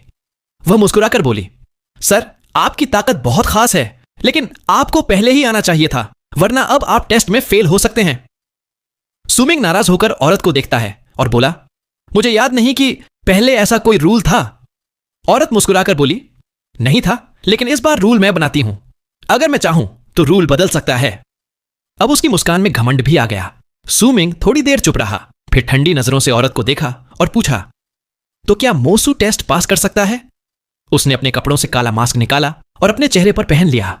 जैसे ही उसने मास्क पहना, उसकी पूरी प्रेजेंस बदल गई। अब वह पहाड़ जैसा नहीं, बल्कि एक रहस्यमयी काले धुएं जैसा दिख रहा था, जो पूरे लेक ऑफ कलर्स ट्राइब को डर से भर देता है। उसने मास्क पहनकर हन फेजी की तरफ देखा और बोला, हन फेजी, बहुत समय हो गया। अब उसकी आवाज भारी और डरावनी हो गई। यह मोसू की आवाज थी। हन फेजी कांप गई और सू मिंग को हैरानी से देखने लगी। उसकी सांसें तेज हो गईं। यनलुआन हैरान होकर पीछे हटी। उसे यकीन ही नहीं हुआ कि यही सू मिंग, जिससे वह अभी अभी डर गई थी, वही मोसू भी है। वह सॉफ्टली बोली, तुम हन माउंटेन सिटी में शोर मच गया। सब लोग एक्साइटेड हो गए। कोई आदमी चिल्लाया, हे भगवान, ये सच में मोसू है। दूसरा आदमी बोला, अब समझ आया ट्रैंक्विल ईस्ट ट्राइब ने हार क्यों मानी, ये तो वही मोसू है। तीसरा आदमी हैरान होकर बोला, मोसू जिसने हान माउंटेन के हिडन ग्राउंड्स में सबको चौंका दिया था, वही है। नैन्थियन भी हैरान रह गया। वह सूमिंग को देखता है और सोचता है, मैं इतने सालों से हान माउंटेन सिटी में हूं, क्या यह पहचान काफी है? अब सूमिंग मुड़कर फ्रीजिंग स्काई क्लैन की औरत की तरफ देखता है। फ्रीजिंग स्काई क्लैन की औरत का चेहरा अचानक बदल गया। उसने हान माउंटेन सिटी में आते ही मोसू का नाम सुना था और जानती थी कि यहां 6 बहुत ताकतवर ट्रांसेंडेंट बर्जर्कर्स हैं। इन 6 में से एक श्वन लून मर चुका था और युनजंग के बारे में कहा जाता था कि वह अकेले ट्रेनिंग करने चला गया है। उसने नान्तियन, लेंगयिंग और केजूसी से मिल भी लिया था। नान्तियन और बाकी उसके लिए खास नहीं थे और श्वन लून तो मर ही चुका था। जब उसने पहली बार इन 6 ट्रांसेंडेंट बर्सर्कर्स के बारे में सुना तो उसे सिर्फ मोसू में ही दिलचस्पी थी। मोसू बहुत मिस्टीरियस था और हमेशा काला मास्क पहनता था। सब कहते थे कि वह बहुत ताकतवर है और शायद इन 6 लोगों का लीडर भी है। वह ट्रैंक्विल ईस्ट ट्राइब का गेस्ट भी था और जब हान माउंटेन के हिडन ग्राउंड्स खुले थे तब भी तीनों ट्राइब्स ने बाकी सारे गेस्ट्स को भेज दिया, लेकिन उसे नहीं। दुनिया में जितनी ज्यादा कोई चीज मिस्टीरियस होती है, लोग उतना ही ज्यादा उसके बारे में जानना चाहते हैं। उसका भी यही हाल था, लेकिन उसकी क्यूरियोसिटी ज्यादा देर नहीं रही। उसके लिए मोसू कौन है इससे फर्क नहीं पड़ता था। वे दोनों अलग अलग दुनिया के लोग थे। उसने कभी सोचा नहीं था कि वही मोसू जिसमें उसे थोड़ी सी दिलचस्पी थी, आज उसके सामने इस तरह खड़ा होगा। हन माउंटेन सिटी से आती एक्साइटमेंट की आवाजें उसके कानों में गूंज रही थीं। भीड़ का शोर हर पल बढ़ता जा रहा था। शहर में जो लोग पहले सूमिंग के साथ ड्रिंक कर रहे थे, उनके मुंह खुले रह गए। सूमिंग ने उन्हें बहुत हैरान कर दिया था और अब जब पता चला कि वही मोसू है तो उनकी हैरानी की कोई सीमा नहीं रही। भीड़ में यून नाम का आदमी लेक ऑफ कलर्स माउंटेन की तरफ चुपचाप देख रहा था। उसके चेहरे पर कंफ्यूजन थी। फिर उसने सिर हिला दिया। वो मोसू है। पुकियांग ट्राइब के एल्डर ने गहरी सांस ली। वह मोसू के नाम से अनजान नहीं था। भले ही वह उससे कभी नहीं मिला, लेकिन उनके लोगों ने उसके बारे में पहले भी पता लगाया था। लेकिन उन्हें ज्यादा जानकारी नहीं मिली थी। बस इतना पता चला था कि वह ट्रैंक्विल ईस्ट ट्राइब का गेस्ट बना और फिर अचानक हान माउंटेन सिटी के हिडन ग्राउंड से गायब हो गया। उसकी फेम ज्यादातर लेक ऑफ कलर्स ट्राइब और ट्रैंक्विल ईस्ट ट्राइब ने खुद फैलाई थी, लेकिन एल्डर ने श्वेनलुन से भी उसके बारे में पूछा था और जवाब मिला था कि मोसू बहुत ताकतवर ट्रांसेंडेंट बर्सर्कर है, लेकिन चोट लगने की वजह से उसकी ताकत ब्लड सोलिडिफिकेशन रेल्म तक गिर गई थी। फिर भी श्वेनलुन को भी उस पर पूरी तरह जीत का भरोसा नहीं था। बाकी सब जगह शोर था, लेकिन ट्रैंक्विल ईस्ट माउंटेन पर अब भी शांति थी। लेकिन यह चुप्पी ज्यादा देर नहीं रही। वहां से एक बूढ़ी आवाज आई जिसमें रिस्पेक्ट थी। ट्रैंक्विल ईस्ट ट्राइब किंड्रेड मो को फ्रीजिंग स्काई क्लैन में जाने का हक मिलने पर बधाई देता है। जब सब जगह एक्साइटमेंट थी, लेक ऑफ कलर्स माउंटेन पर शांति छा गई। हनफेजी सूमिंग और उसके मास्क को देख रही थी। उसके मन में कई फीलिंग्स थीं। पहली बार उसने सूमिंग का असली चेहरा देखा था। श्वेनलुन के मरने के बाद वह अकेली थी जिसे पता था कि सूमिंग के पास एक बहुत कीमती ट्रेजर है। हनफेजी सॉफ्टली पूछती है, क्या तुम्हें सूमिंग बुलाऊं या मोसू? यन लुआन के मन में और भी ज्यादा उलझन थी। उसने सूमिंग को हैरानी से देखा और उसे आइसोलेशन ग्राउंड्स में हुई सारी बातें याद आ गईं। उसे याद आया कि वह सूमिंग को अपना साथी बनाना चाहती थी और जब सूमिंग ने अभी उसकी तरफ देखा था तो उसका दिल भी अजीब तरह से धड़क उठा था। अब यान लुआन के चेहरे पर हल्की सी लाली आ गई। सूमिंग ने हानफेजी के सवाल का जवाब नहीं दिया। उसने बस फ्रीजिंग स्काई क्लैन की औरत को ठंडी नजरों से देखा। वह थोड़ी देर चुप रही, फिर ठंडी सांस छोड़कर बोली, समझ गई तो तुम ही मोसू हो। तुमने पहला टेस्ट पास कर लिया, लेकिन अभी दूसरा टेस्ट बाकी है। तुम्हें हान माउंटेन की चेन्स को चैलेंज करना होगा। रीलोकेशन रून पूरी तरह एक्टिवेट होने से पहले तुम्हें यह टेस्ट पास करना होगा, वरना तुम फिर भी फेल हो जाओगे। अब सूमिंग के चेहरे पर मास्क था, इसलिए कोई उसकी एक्सप्रेशन नहीं देख सकता था, लेकिन उसकी आंखें शांत थीं, जैसे उस औरत की बातों का उस पर कोई असर ही नहीं हुआ। सूमिंग शांत आवाज में बोला, और क्या तीसरा, चौथा, पांचवां टेस्ट भी होगा? उसकी काल्मनेस देखकर औरत को अच्छा नहीं लगा। वह फ्रीजिंग स्काई क्लैन की तरफ से डिसाइपल्स चुन रही थी। भले ही पहले से तय था कि सिर्फ एक ही लिया जाएगा, लेकिन जब भी वह किसी से मिलती थी सब उसे रिस्पेक्ट देते डरते भी थे। सूमिंग ने उसकी कोई परवाह ही नहीं की। उसने सिर्फ मास्क निकालकर उसका पहला टेस्ट मजाक बना दिया। अब औरत की मुस्कान और भी ठंडी हो गई।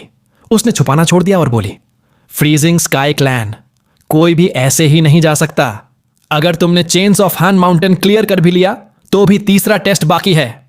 तीसरे टेस्ट में तुम्हें साबित करना होगा कि तुमने ब्लड सॉलिडिफिकेशन रेल में पूरी तरह मास्टरी के बाद ही ट्रांसेंड किया है, लेकिन अब तो तुम ट्रांसेंडेड हो चुके हो, तो यह साबित ही नहीं कर सकते। सू मिंग चुप रहा। उसकी चुप्पी देखकर औरत की मुस्कान में तिरस्कार आ गया। वह बोली, अगर तुम सच में मुझे सॉलिड प्रूफ दे सकते हो कि ट्रांसेंड करते वक्त तुम्हारे पास कितनी ब्लड वेन्स थीं, तो भी चौथा टेस्ट बाकी है। चौथा टेस्ट बहुत सिंपल है। तुम्हें हान माउंटेन बेल बजानी होगी, लेकिन अफसोस वो बेल अब यहां नहीं है। उसे एक डिवाइन जनरल ले गया था। उसे वापस लाओ। अगर तुम ये चारों टेस्ट्स रिलोकेशन रून के पूरी तरह एक्टिवेट होने से पहले कर लो तो तुम्हें फ्रीजिंग स्काई क्लैन में ले लेंगे, वरना अब चले जाओ। हमें परेशान मत करो। फ्रीजिंग स्काई क्लैन का गुस्सा तुम सह नहीं पाओगे। जैसे ही औरत ने बोलना खत्म किया, अचानक लेक ऑफ कलर्स माउंटेन हिल गया। वहां से तेज रोशनी निकली और ऊपर जाकर एक बहुत बड़ी चमकदार रून बनने लगी। वह मुस्कुराई और बोली, लगता है अब तुम्हारे पास मौका नहीं बचा। रिलोकेशन रून एक्टिवेट हो गई है। 10 सांसों में यह पूरी तरह चालू हो जाएगी। अब उसने सू मिंग की तरफ देखना भी छोड़ दिया और अपनी नजर तेजी से बनती रिलोकेशन रून पर टिका दी। सू मिंग ने आराम से पूछा, तो क्या अगर मैं ये पहचान भी दिखाऊं तो चलेगा? जैसे ही उसने ये बोला, औरत चौंक गई। उसने सू मिंग की तरफ देखा, डर से कांप गई और उसके चेहरे का सारा खून गायब हो गया। तुम पास खड़ा आदमी, जो अब तक बस मन ही मन हंस रहा था, उसका चेहरा भी बदल गया। उसने गहरी सांस ली, जैसे बिजली का झटका लगा हो, और उसका दिमाग सुन्न हो गया। अब सिर्फ वही नहीं, बल्कि लेक ऑफ कलर्स माउंटेन पर खड़े सारे लोग हैरान रह गए। सबकी जगह शौक ने ले ली। अब बिजली कड़कने लगी और सू मिंग के चारों तरफ नीली नीली चमकने वाली लाइटनिंग घूमने लगी। ये एक अलग ही प्रेजेंस थी जो कुछ सिंबलाइज कर रही थी। सू मिंग ने अपना दायां हाथ उठाया। उसके हाथ के बीच से बेल की आवाज आई। उसकी हथेली पर एक पुरानी एंटीक बेल थी। वह ऊपर उठी और हवा में बहुत बड़ी हो गई। इस बेल के आते ही सब समझ गए कि यह क्या है।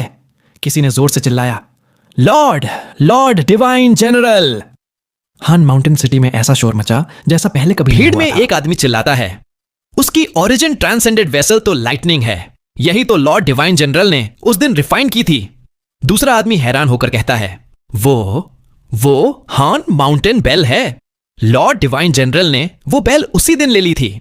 ये सच में लॉर्ड डिवाइन जनरल है।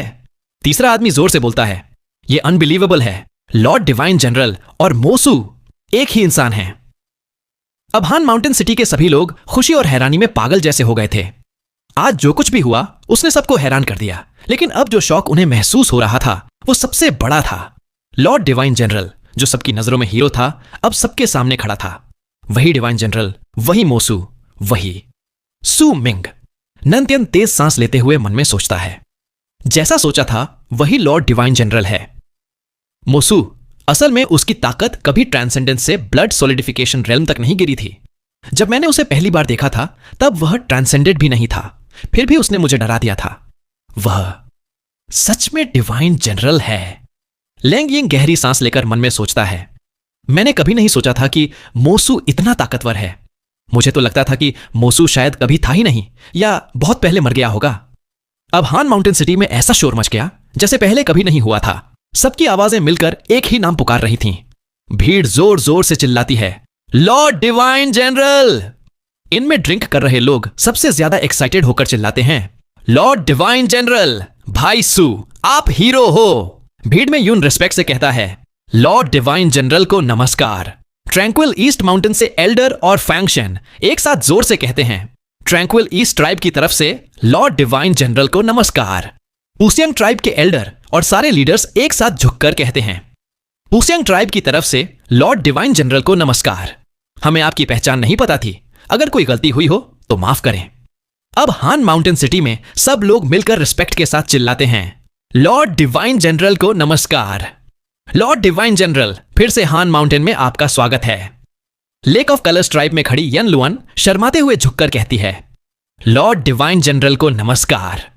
सू मिंग मास्क उतारते हुए फ्रीजिंग स्काई क्लैन की औरत की तरफ देखता है और धीरे से कहता है, फ्रीजिंग स्काई क्लैन के दूसरे टेस्ट के बारे में मैंने हान माउंटेन की चेन्स पहले ही क्लियर कर ली हैं। सू मिंग आगे कहता है, तीसरे टेस्ट के लिए डिवाइन जनरल की पहचान ही यह साबित करने के लिए काफी है कि मैंने ब्लड सॉलिडिफिकेशन रेल्म में मास्टरी के बाद ही ट्रांसेंड किया है। फ्रीजिंग स्काई क्लैन की औरत कांपते हुए पीछे हटती है और हैरान होकर सू मिंग को देखती है। सू मिंग शांत होकर कहता है, हन माउंटेन बेल की बात रही तो वो भी यहां है। सुमिंग ठंडी नजरों से फ्रीजिंग स्काई क्लैन की औरत को देखता है और कहता है, मैंने फ्रीजिंग स्काई क्लैन के सारे रूल्स माने हैं, हर रिक्वेस्ट पूरी की है, अब तुम्हारी बारी है जवाब देने की। फ्रीजिंग स्काई क्लैन का आदमी दांत भींचकर आगे बढ़ता है और झुककर कहता है, मैं chain you Bing freezing sky clan से हूं। लॉर्ड डिवाइन जनरल को नमस्कार। मुझे बहुत अफसोस है कि मैं आपको ट्रांसेंडेंस की डीटी स्टैच्यू बुलाते और डिवाइन जनरल का टाइटल पाते नहीं देख पाया। आप सच में एक्स्ट्रॉर्डिनरी हैं। फ्रीजिंग स्काई क्लैन की औरत सिर झुकाकर सॉफ्टली कहती है, मैं शू रू युए फ्रीजिंग स्काई क्लैन से हूं। लॉर्ड डिवाइन जनरल को नमस्कार। अगर मैंने कोई बदतमीजी की हो तो माफ करें। चेन यूबिंग समझाता है, हम दोनों बस फ्रीजिंग स्काई क्लैन के आउटर सेक्ट डिसाइपल्स हैं और कभी कभी ही बाहर आते हैं। अगर हमने आपको नाराज किया हो तो माफ करें। शुरू युए सॉफ्टली बोलती है, हमारे आने से पहले ही लेफ्ट प्रिसेप्टर ने कह दिया था कि हान माउंटेन सिटी से सिर्फ एक ही डिसाइपल लिया जाएगा और वो हान फेजी होगी। हमारे पास दूसरा चुनने का हक नहीं था। चेन यूबिंग सॉफ्टली कहता है, इसीलिए हमें आपको परेशान करना पड़ा। शुरू युए सॉफ्टली बोलती है, आपकी ताकत और डिवाइन जनरल की पहचान के साथ साउथ मॉर्निंग की हर स्कूल आपको जरूर लेगी। अगर आपको बुरा ना लगे तो हमारे साथ फ्रीजिंग स्काई क्लैन चलिए, वहां के एल्डर्स आखिरी फैसला करेंगे। हमारे पास कोई अधिकार नहीं है। सॉफ्टली और माफी मांगते हुए कहती है, मैंने अभी जो कहा उसमें एग्जैजरेशन थी, उम्मीद है आप माफ कर देंगे। चेन यूबिंग पोलाइटली कहता है, my lord this way. Swimming सिर उठाकर रीलोकेशन रूम की तरफ देखता है और मन में सोचता है, फ्रीजिंग स्काई क्लैन, अब मैं तैयार हूं। ट्रैंक्विल ईस्ट माउंटेन से फोंग सेंगलान सॉफ्टली पूछती है, भाई चेन, सीनियर शू, क्या आप बुरा मानेंगे अगर मैं भी इस रूम का इस्तेमाल करके स्कूल लौट जाऊं? शू रूयो सॉफ्टली जवाब देती है, जूनियर सिस्टर फैंग, आप बहुत विनम्र हैं। हम तो पूछने ही वाले थे कि क्या आप हमारे साथ स्कूल चलना चाहेंगी। फैंग चंगलान मुस्कुराकर सुमिंग के पास आ जाती है। हन फेजी धीरे धीरे सुमिंग के पास आती है और सॉफ्टली उसके कान में कहती है, मत भूलना, हन माउंटेन के नीचे जो वादा किया था वो अब भी बाकी है। चेन यूबिंग हल्की सी खांसी करता है और हाथ जोड़कर कहता है, भाई सू, जूनियर सिस्टर हान फेजी, जूनियर सिस्टर फैंग, रून अब चालू है, चलिए। अब पांचों लोग धीरे धीरे रिलोकेशन रून की तरफ बढ़ते हैं। हान माउंटेन सिटी के लोग जोर जोर से चिल्लाते हैं, लॉर्ड डिवाइन जनरल, अच्छा सफर हो। भीड़ में एक आदमी चिल्लाता है, लॉर्ड डिवाइन जनरल, कभी फुर्सत मिले तो वापस जरूर आना। दूसरा आदमी चिल्लाता है, लॉर्ड डिवाइन जनरल, अपना ख्याल रखना। ट्रैंक्विल ईस्ट माउंटेन से एक हल्की आवाज आती है, सीनियर मो, अपना ध्यान रखना।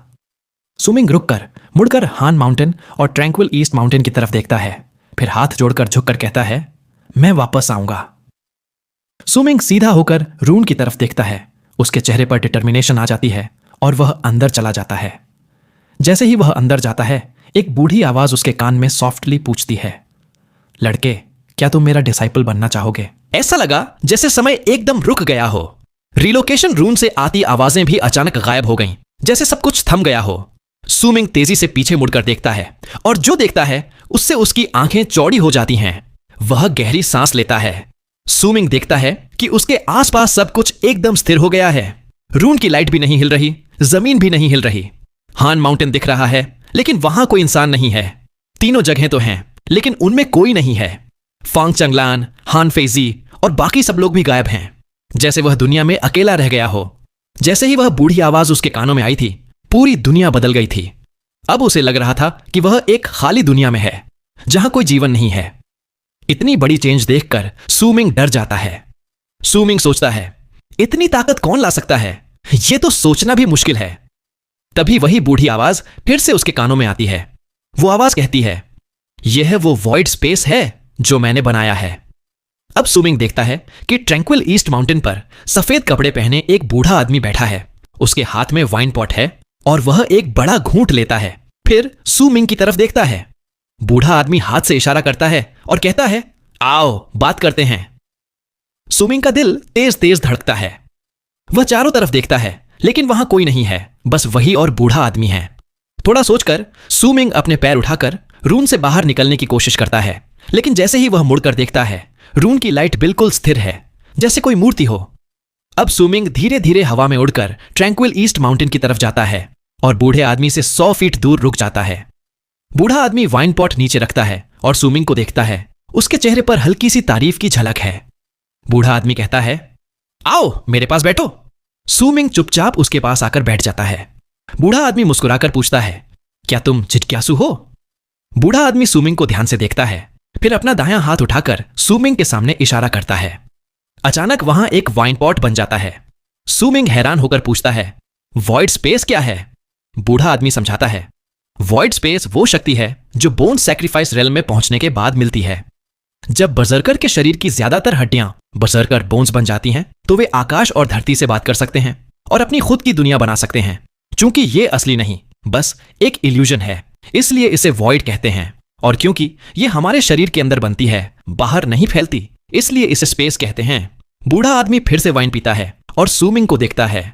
वह सॉफ्टली कहता है, मेरा वॉइड स्पेस पूरा नहीं है। मैं सिर्फ वही दुनिया बना सकता हूं जो मैं देखता हूं। इसमें कोई जीव नहीं ला सकता। तुम्हें यहां लाना भी बहुत मुश्किल था।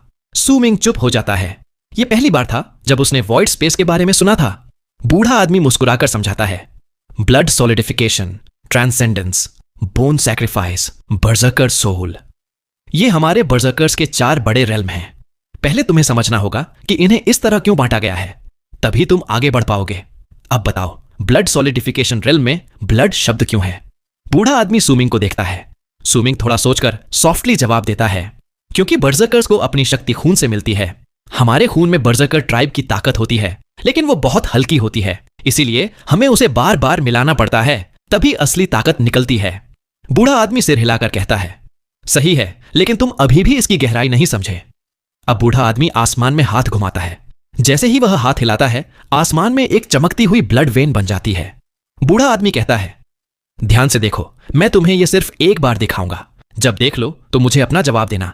यही मेरा पहला टेस्ट है। अगर तुम सफल रहे तो मैं तुम्हें अपना ऑनरेरी डिसाइपल मानूंगा। अगर फेल हुए तो वापस चले जाना। अब बूढ़ा आदमी फिर से आसमान में हाथ घुमाता है। अब वो ब्लड वेन हिलती है और उसमें से कई ब्रांचेस निकलती हैं। फिर वे ब्रांचेस भी और ब्रांचेस बनाती हैं और देखते देखते ऐसा लगता है जैसे बहुत सारी ब्लड वेन्स हैं। लेकिन ध्यान से देखने पर पता चलता है कि असल में ये सब एक ही ब्लड ब्रांचेस हवा में मिलकर एक इंसान का आउटलाइन बना देती हैं, जो तेज लाल रोशनी में चमक रहा है। सूमिंग ये देखकर तेज सांस लेता है। उसे लगता है जैसे उसके दिमाग में थंडर गूंज गया हो। उसे अपने शरीर में फिर से ब्लड वेन्स दिखने लगती हैं।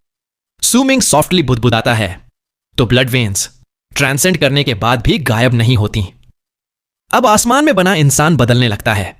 वो ब्लड वेन्स आपस में मिलकर पहाड़, नदियां, सूरज, चांद, तारे, पेड़ और जानवर जैसी तस्वीरें बनाती हैं। हर बार कोई नई चीज बनती है तो इंसान की शेप भी बदलती है। आखिर में एक 5 उंगलियों वाला पहाड़ बनता है, सूमिंग का माउंटेन मार्क। अब उस पहाड़ पर पेड़, मिट्टी और जानवर आ जाते हैं और वो पहाड़ सच में असली जैसा लगने लगता है। अब वो पहाड़ इंसान के साथ मिल जाता है, जैसे इंसान और पहाड़ एक हो गए हों। अब पहाड़ इंसान की त्वचा जैसा दिखने लगता है। सूमिंग के शरीर में ब्लड वेन्स फिर से घूमने लगती हैं और वह कांपने लगता है। उसका चेहरा सफेद हो जाता है और होंठों से खून निकल आता है। बूढ़ा आदमी सूमिंग को देखता है और धीरे से पूछता है, क्या तुम आगे देखना चाहते हो? सूमिंग दांत भींचकर जवाब देता है, हां। अब अगर कोई कहे कि वह इंसान है तो वह इंसान है, और अगर कहे कि वह पहाड़ है तो वह पहाड़ है। अब उसके शरीर में एक गोल्डन बोन बनती है, फिर और हड्डियां बनती हैं और धीरे धीरे पूरा स्केलेटन बन जाता है। अब उसमें इंसान का रूप, हड्डियां, मांस और खून सब है, लेकिन उसमें आत्मा नहीं है। उसकी आंखें बंद हैं।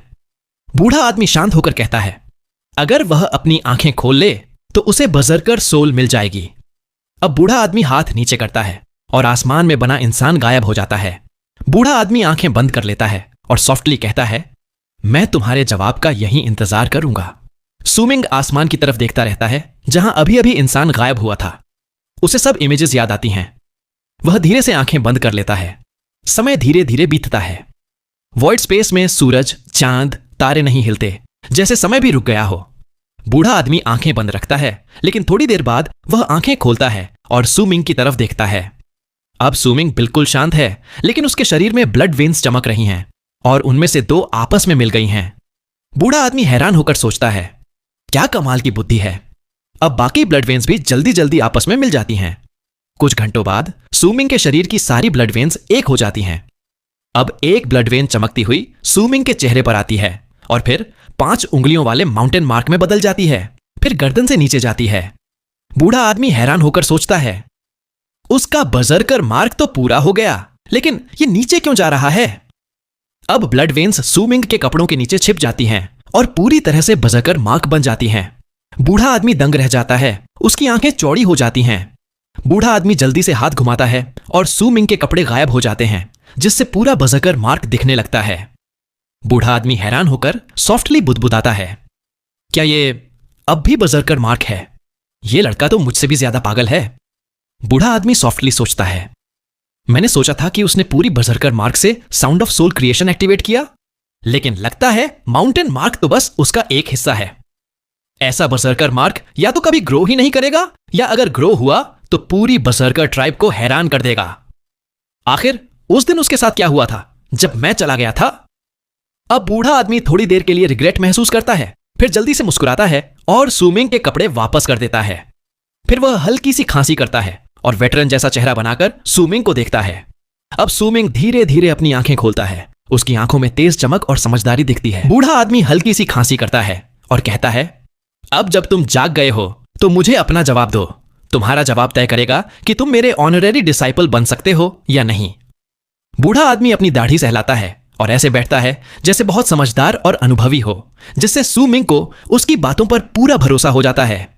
सूमिंग गहरी सांस लेकर धीरे धीरे कहता है, 4 बड़े realm, blood solidification, transcendence, bone sacrifice और बर्जरकर सोल, ये सब क्रिएशन के चारों ओर घूमते हैं। सूमिंग समझाता है, कुछ नहीं से कुछ बनाना ही इन चारों रियल्म का असली मतलब है। ये क्रिएशन बर्जरकर मार्क के इर्द गिर्द घूमती है। हम सबके बर्जरकर मार्क अलग अलग होते हैं, इसलिए हम जो बनाते हैं वो भी अलग होता है, लेकिन आखिर में सब क्रिएट यानी सृजन पर ही टिके हैं। जैसा मैंने अभी देखा, सिर्फ एक ब्लड वेन से एक ऐसा इंसान बना जो पहाड़ जैसा दिखता था। सूमिंग सॉफ्टली सोचता है, अब मुझे समझ आया कि मेरा रास्ता क्या है। अब उसे महसूस होता है कि जब उसने अपने शरीर की सारी ब्लड वेन्स को एक में मिला दिया और बजरकर मार्क में बदल दिया तो उसकी ताकत पहले से बहुत ज्यादा हो गई है। सूमिंग को लगता है कि अब उसने सच में ब्लड सोलिडिफिकेशन रेल्म को पीछे छोड़ दिया है और पूरी तरह ट्रांसेंडेंस रेल्म में आ गया है। यहां तक कि उसकी ताकत अब ट्रांसेंडेंस रेल्म के मिडिल स्टेज के करीब पहुंच गई है। यह सब बूढ़े आदमी की वजह से हुआ था। बूढ़ा आदमी आंखों में तारीफ के साथ कहता है, बिल्कुल सही। अगर तुम ये समझ गए तो तुम स्कूल में जाने के काबिल हो और डिवाइन जनरल ऑफ ट्रांसेंडेंस की पहचान के लायक हो। क्रिएशन ही बजरकर्स की असली ताकत है। हम क्रिएशन आर्ट्स कर सकते हैं, 1 क्रिएशन, 10 क्रिएशंस, 100 क्रिएशंस और आखिर में एंडलेस क्रिएशन। सबसे आखिरी क्रिएशन आर्ट, इटर्नल क्रिएशन, सिर्फ गॉड ऑफ बजरकर्स की कला है। बूढ़ा आदमी समझाता है, इस ब्रह्मांड में बहुत सी दुनिया है, बहुत तरह के प्रैक्टिशनर्स हैं, सब अलग हैं, लेकिन सिर्फ बजरकर्स ही क्रिएशन का रास्ता चलते हैं। बोन सैक्रिफाइस रेल्म के आखिरी मुकाम पर पहुंचकर हम अपना खुद का गॉड ऑफ बजरकर्स का स्टैच्यू बना सकते हैं। बूढ़ा आदमी गंभीर होकर कहता है, तुमने पहला टेस्ट पास कर लिया। अब बूढ़ा आदमी अपना नाम बताता है, सूमिंग, मैं तियनशेजी हूं। मैं फ्रीजिंग स्काई क्लैन में रहता हूं, लेकिन मैं उनकी आर्ट्स प्रैक्टिस नहीं करता। मैंने आज तक कभी कोई डिसाइपल नहीं लिया। कुछ लोग थे जिन्हें डिसाइपल बनाना चाहता था, लेकिन वे सही नहीं थे। जब तुमने ट्रांसेंड किया तभी से तुमने मेरा ध्यान खींचा था। जब तुम ट्रांस में अपनी बजरकर मार्क ढूंढ रहे थे, मैं भी वहां था। सूमिंग सिर उठाकर बूढ़े आदमी को देखता है, उसे उस पर शक नहीं होता। तियनशेजी कहता है, अब तुम्हारे पास 2 रास्ते हैं। पहला, सब कुछ वैसे ही चलेगा जैसे होना चाहिए। तुम फ्रीजिंग स्काई क्लैन जाओगे और मैं तुम्हारे लिए बोलूंगा, फिर तुम वहां डिसाइपल बन सकते हो। क्योंकि तुम्हें डिवाइन जनरल ऑफ ट्रांसेंडेंस का टाइटल मिला है, फ्रीजिंग स्काई क्लैन तुम्हें बहुत अटेंशन देगा। तुम इनर सेक्ट डिसाइपल बन जाओगे। शायद कुछ पुराने लोग तुम्हें अपना डिसाइपल चुन लें। सी मार्चिन की तरह तुम भी प्रोडिजी बन सकते हो। तुम्हारा भविष्य तुम्हारी किस्मत पर होगा। तियनशेजी आगे समझाता है, दूसरा, फ्रीजिंग स्काई क्लैन में जाने का इरादा छोड़ दो और मेरे डिसाइपल बन जाओ। जब तक मैं वहां हूं तुम भी रह सकते हो। अगर मैं चला गया तो तुम्हें भी जाना पड़ेगा। अगर तुम मेरे डिसाइपल बनते हो तो तुम क्लैन में रह सकते हो, लेकिन स्कूल के डिसाइपल नहीं बन सकते। बाकी डिसाइपल्स जैसा ट्रीटमेंट नहीं मिलेगा। लेकिन अगर तुम मुझे मास्टर मान लेते हो तो एक दिन समझोगे कि फ्रीजिंग स्काई क्लैन कुछ भी नहीं है। लेकिन अगर तुम मेरे डिसाइपल बनना चाहते हो तो तुम्हें दूसरा टेस्ट पास करना होगा, तभी मैं तुम्हें अपना डिसाइपल मानूंगा। तियनशेजी सख्ती से कहता है और उसके शब्दों में फ्रीजिंग स्काई क्लैन के लिए थोड़ी तिरस्कार और अपने लिए गर्व झलकता है। अब सूमिंग सोच में पड़ जाता है तो बूढ़ा आदमी थोड़ा घबरा जाता है। तियनशेजी हल्की सी खांसी करता है और जल्दी से कहता है, सूमिंग, मैंने तुम्हारी मदद की है, तुम्हारी ताकत बढ़ी होगी। अगर तुम मेरे डिसाइपल बने तो आगे भी ऐसा होता रहेगा। सुमिंग चुप रहता है। तिएनसीजी कहता है, सोच लो, मैं अपने खास लोगों की बहुत परवाह करता हूं। अगर तुम मेरे डिसाइपल बने तो तुम्हें बहुत फायदे मिलेंगे, लेकिन अगर मना किया। अब बूढ़ा आदमी हल्का सा गुस्सा दिखाता है, लेकिन जानता है कि डिसाइपल बनाना जबरदस्ती नहीं हो सकता। सुमिंग सिर उठाकर कामली पूछता है, कौन कौन से फायदे? तिएनसीजी हंसते हुए कहता है, बहुत सारे। वह बताता है, मेरे पास अपने घर में बहुत सारे बजर्कर वेसल्स हैं। तुम मेरे अकेले डिसाइपल होगे तो जो चाहो चुन सकते हो। मेरे पास फ्रीजिंग स्काई क्लैन की सारी आर्ट्स की स्क्रोल्स हैं। चाहे तुम क्लैन में न भी जाओ, तुम सब सीख सकते हो। क्लैन कुछ नहीं कह सकता, क्योंकि तुम मेरे डिसाइपल होगे। मेरे पास अपना पहाड़ है, अपनी केव है। अगर तुम डिसाइपल बने तो तुम्हारे लिए भी एक केव बना दूंगा। मेरे ग्रेट यू डायनेस्टी में भी अच्छे दोस्त हैं। जब डिवाइन जनरल का इनाम लेने वहां जाओगे, मैं साथ चलूंगा। अगर तुम मेरे डिसाइपल बने तो तुम्हारी पहचान भी बदल जाएगी। क्लैन में मेरा स्टेटस सीनियर जैसा है, तो तुम्हारा भी वही हो जाएगा। क्लैन की लड़कियां तुम्हें अंकल मास्टर बुलाएंगी। मेरे पास बहुत रेयर एंशिएंट स्क्रोल्स हैं। साउथ मॉर्निंग की पूरी मैप भी है, जो क्लैन की मैप से कम नहीं। सुमिंग की आंखों में हल्की चमक आती है, लेकिन वह चुप रहता है। फिर सिर हिलाकर कहता है, ठीक है, दूसरा टेस्ट बताइए। तिएनसीजी खुश होकर मुस्कुराता है और वाइन पॉट की तरफ इशारा करता है। यह वाइन मैंने खुद बहुत समय लगाकर बनाई है। फ्रीजिंग स्काई क्लैन के बड़े बड़े लोग भी इसे नहीं पी सकते। क्यों ना तुम इसे टेस्ट करो? सुमिंग बिना हिचकिचाए वाइन पॉट उठाता है और एक घूंट पीता है। उसे पता है कि बूढ़ा आदमी अगर नुकसान पहुंचाना चाहता तो इतनी मेहनत नहीं करता। जैसे ही सुमिंग पीता है, वह हैरान रह जाता है और कहता है, यह तो पानी है। सुमिंग बूढ़े आदमी की तरफ देखता है। तिएनसीजी हल्की मुस्कान के साथ कहता है, यह वाइन है। अब वह खुश होकर उठ जाता है। सुमिंग भौहें चढ़ाकर वाइन पॉट को देखता है और सोच में पड़ जाता है। तिएनसीजी हंसते हुए कहता है, तुमने दूसरा टेस्ट पास कर लिया। चलो अब मेरे साथ फ्रीजिंग स्काई क्लैन चलो, घर चलते हैं। तिएनसीजी आगे बढ़ जाता है। सुमिंग वाइन पॉट हाथ में लिए उसके पीछे पीछे चलता है। जैसे ही घर चलो शब्द सुनता है, सुमिंग थोड़ा कांप जाता है और बूढ़े आदमी को गहराई से देखता है। तिएनसीजी समझाता है, मुझे खुद नहीं पता कि वाइन पॉट में क्या है। मैंने इसे बनाया, लेकिन इसमें अपनी क्रिएशन आर्ट मिला दी। हर किसी के लिए इसका स्वाद अलग है। सिमाशिन ने इसे पिया, उसे यह कड़वी लगी। बाकी 3 लोगों ने भी कुछ और टेस्ट किया। जब मैं पीता हूं तो मुझे वाइन लगती है। तुम पहले इंसान हो जिसने इसे पानी कहा। यह जवाब आज के मेरे मूड से मैच करता है, इसीलिए अब से तुम मेरे अकेले डिसाइपल हो। तिएनसीजी घूमकर सुमिंग को देखकर मुस्कुराता है। सुमिंग हैरान होकर फिर हल्की मुस्कान देता है और तिएनसीजी के साथ हवा में चलता है। जैसे जैसे वे आगे बढ़ते हैं, वॉइड स्पेस की दुनिया मुड़ती है और गायब हो जाती है। अब लेक ऑफ कलर्स माउंटेन पर रीलोकेशन रून की लाइट बहुत तेज हो जाती है। जोरदार आवाजें आती हैं और जैसे जैसे एनर्जी इकट्ठा होती है, पूरा पहाड़ हिलने लगता है। रून की लाइट सबको ढक लेती है। सुमिंग कांपता है और उसकी चेतना लौट आती है। उसके हाथ में वाइन पॉट है। उसे समझ नहीं आता कि यह कब आया। सुमिंग सॉफ्टली बुदबुदाता है, वॉइड स्पेस। सुमिंग सिर झुकाकर वाइन पॉट को देखता है और एक घूंट पीता है। अब भीड़ की विदाई की आवाजें सुनाई देती हैं। रून की लाइट एकदम तेज हो जाती है और सबकी आंखें चौंधिया जाती हैं। अगले ही पल सब अंधेरा हो जाता है।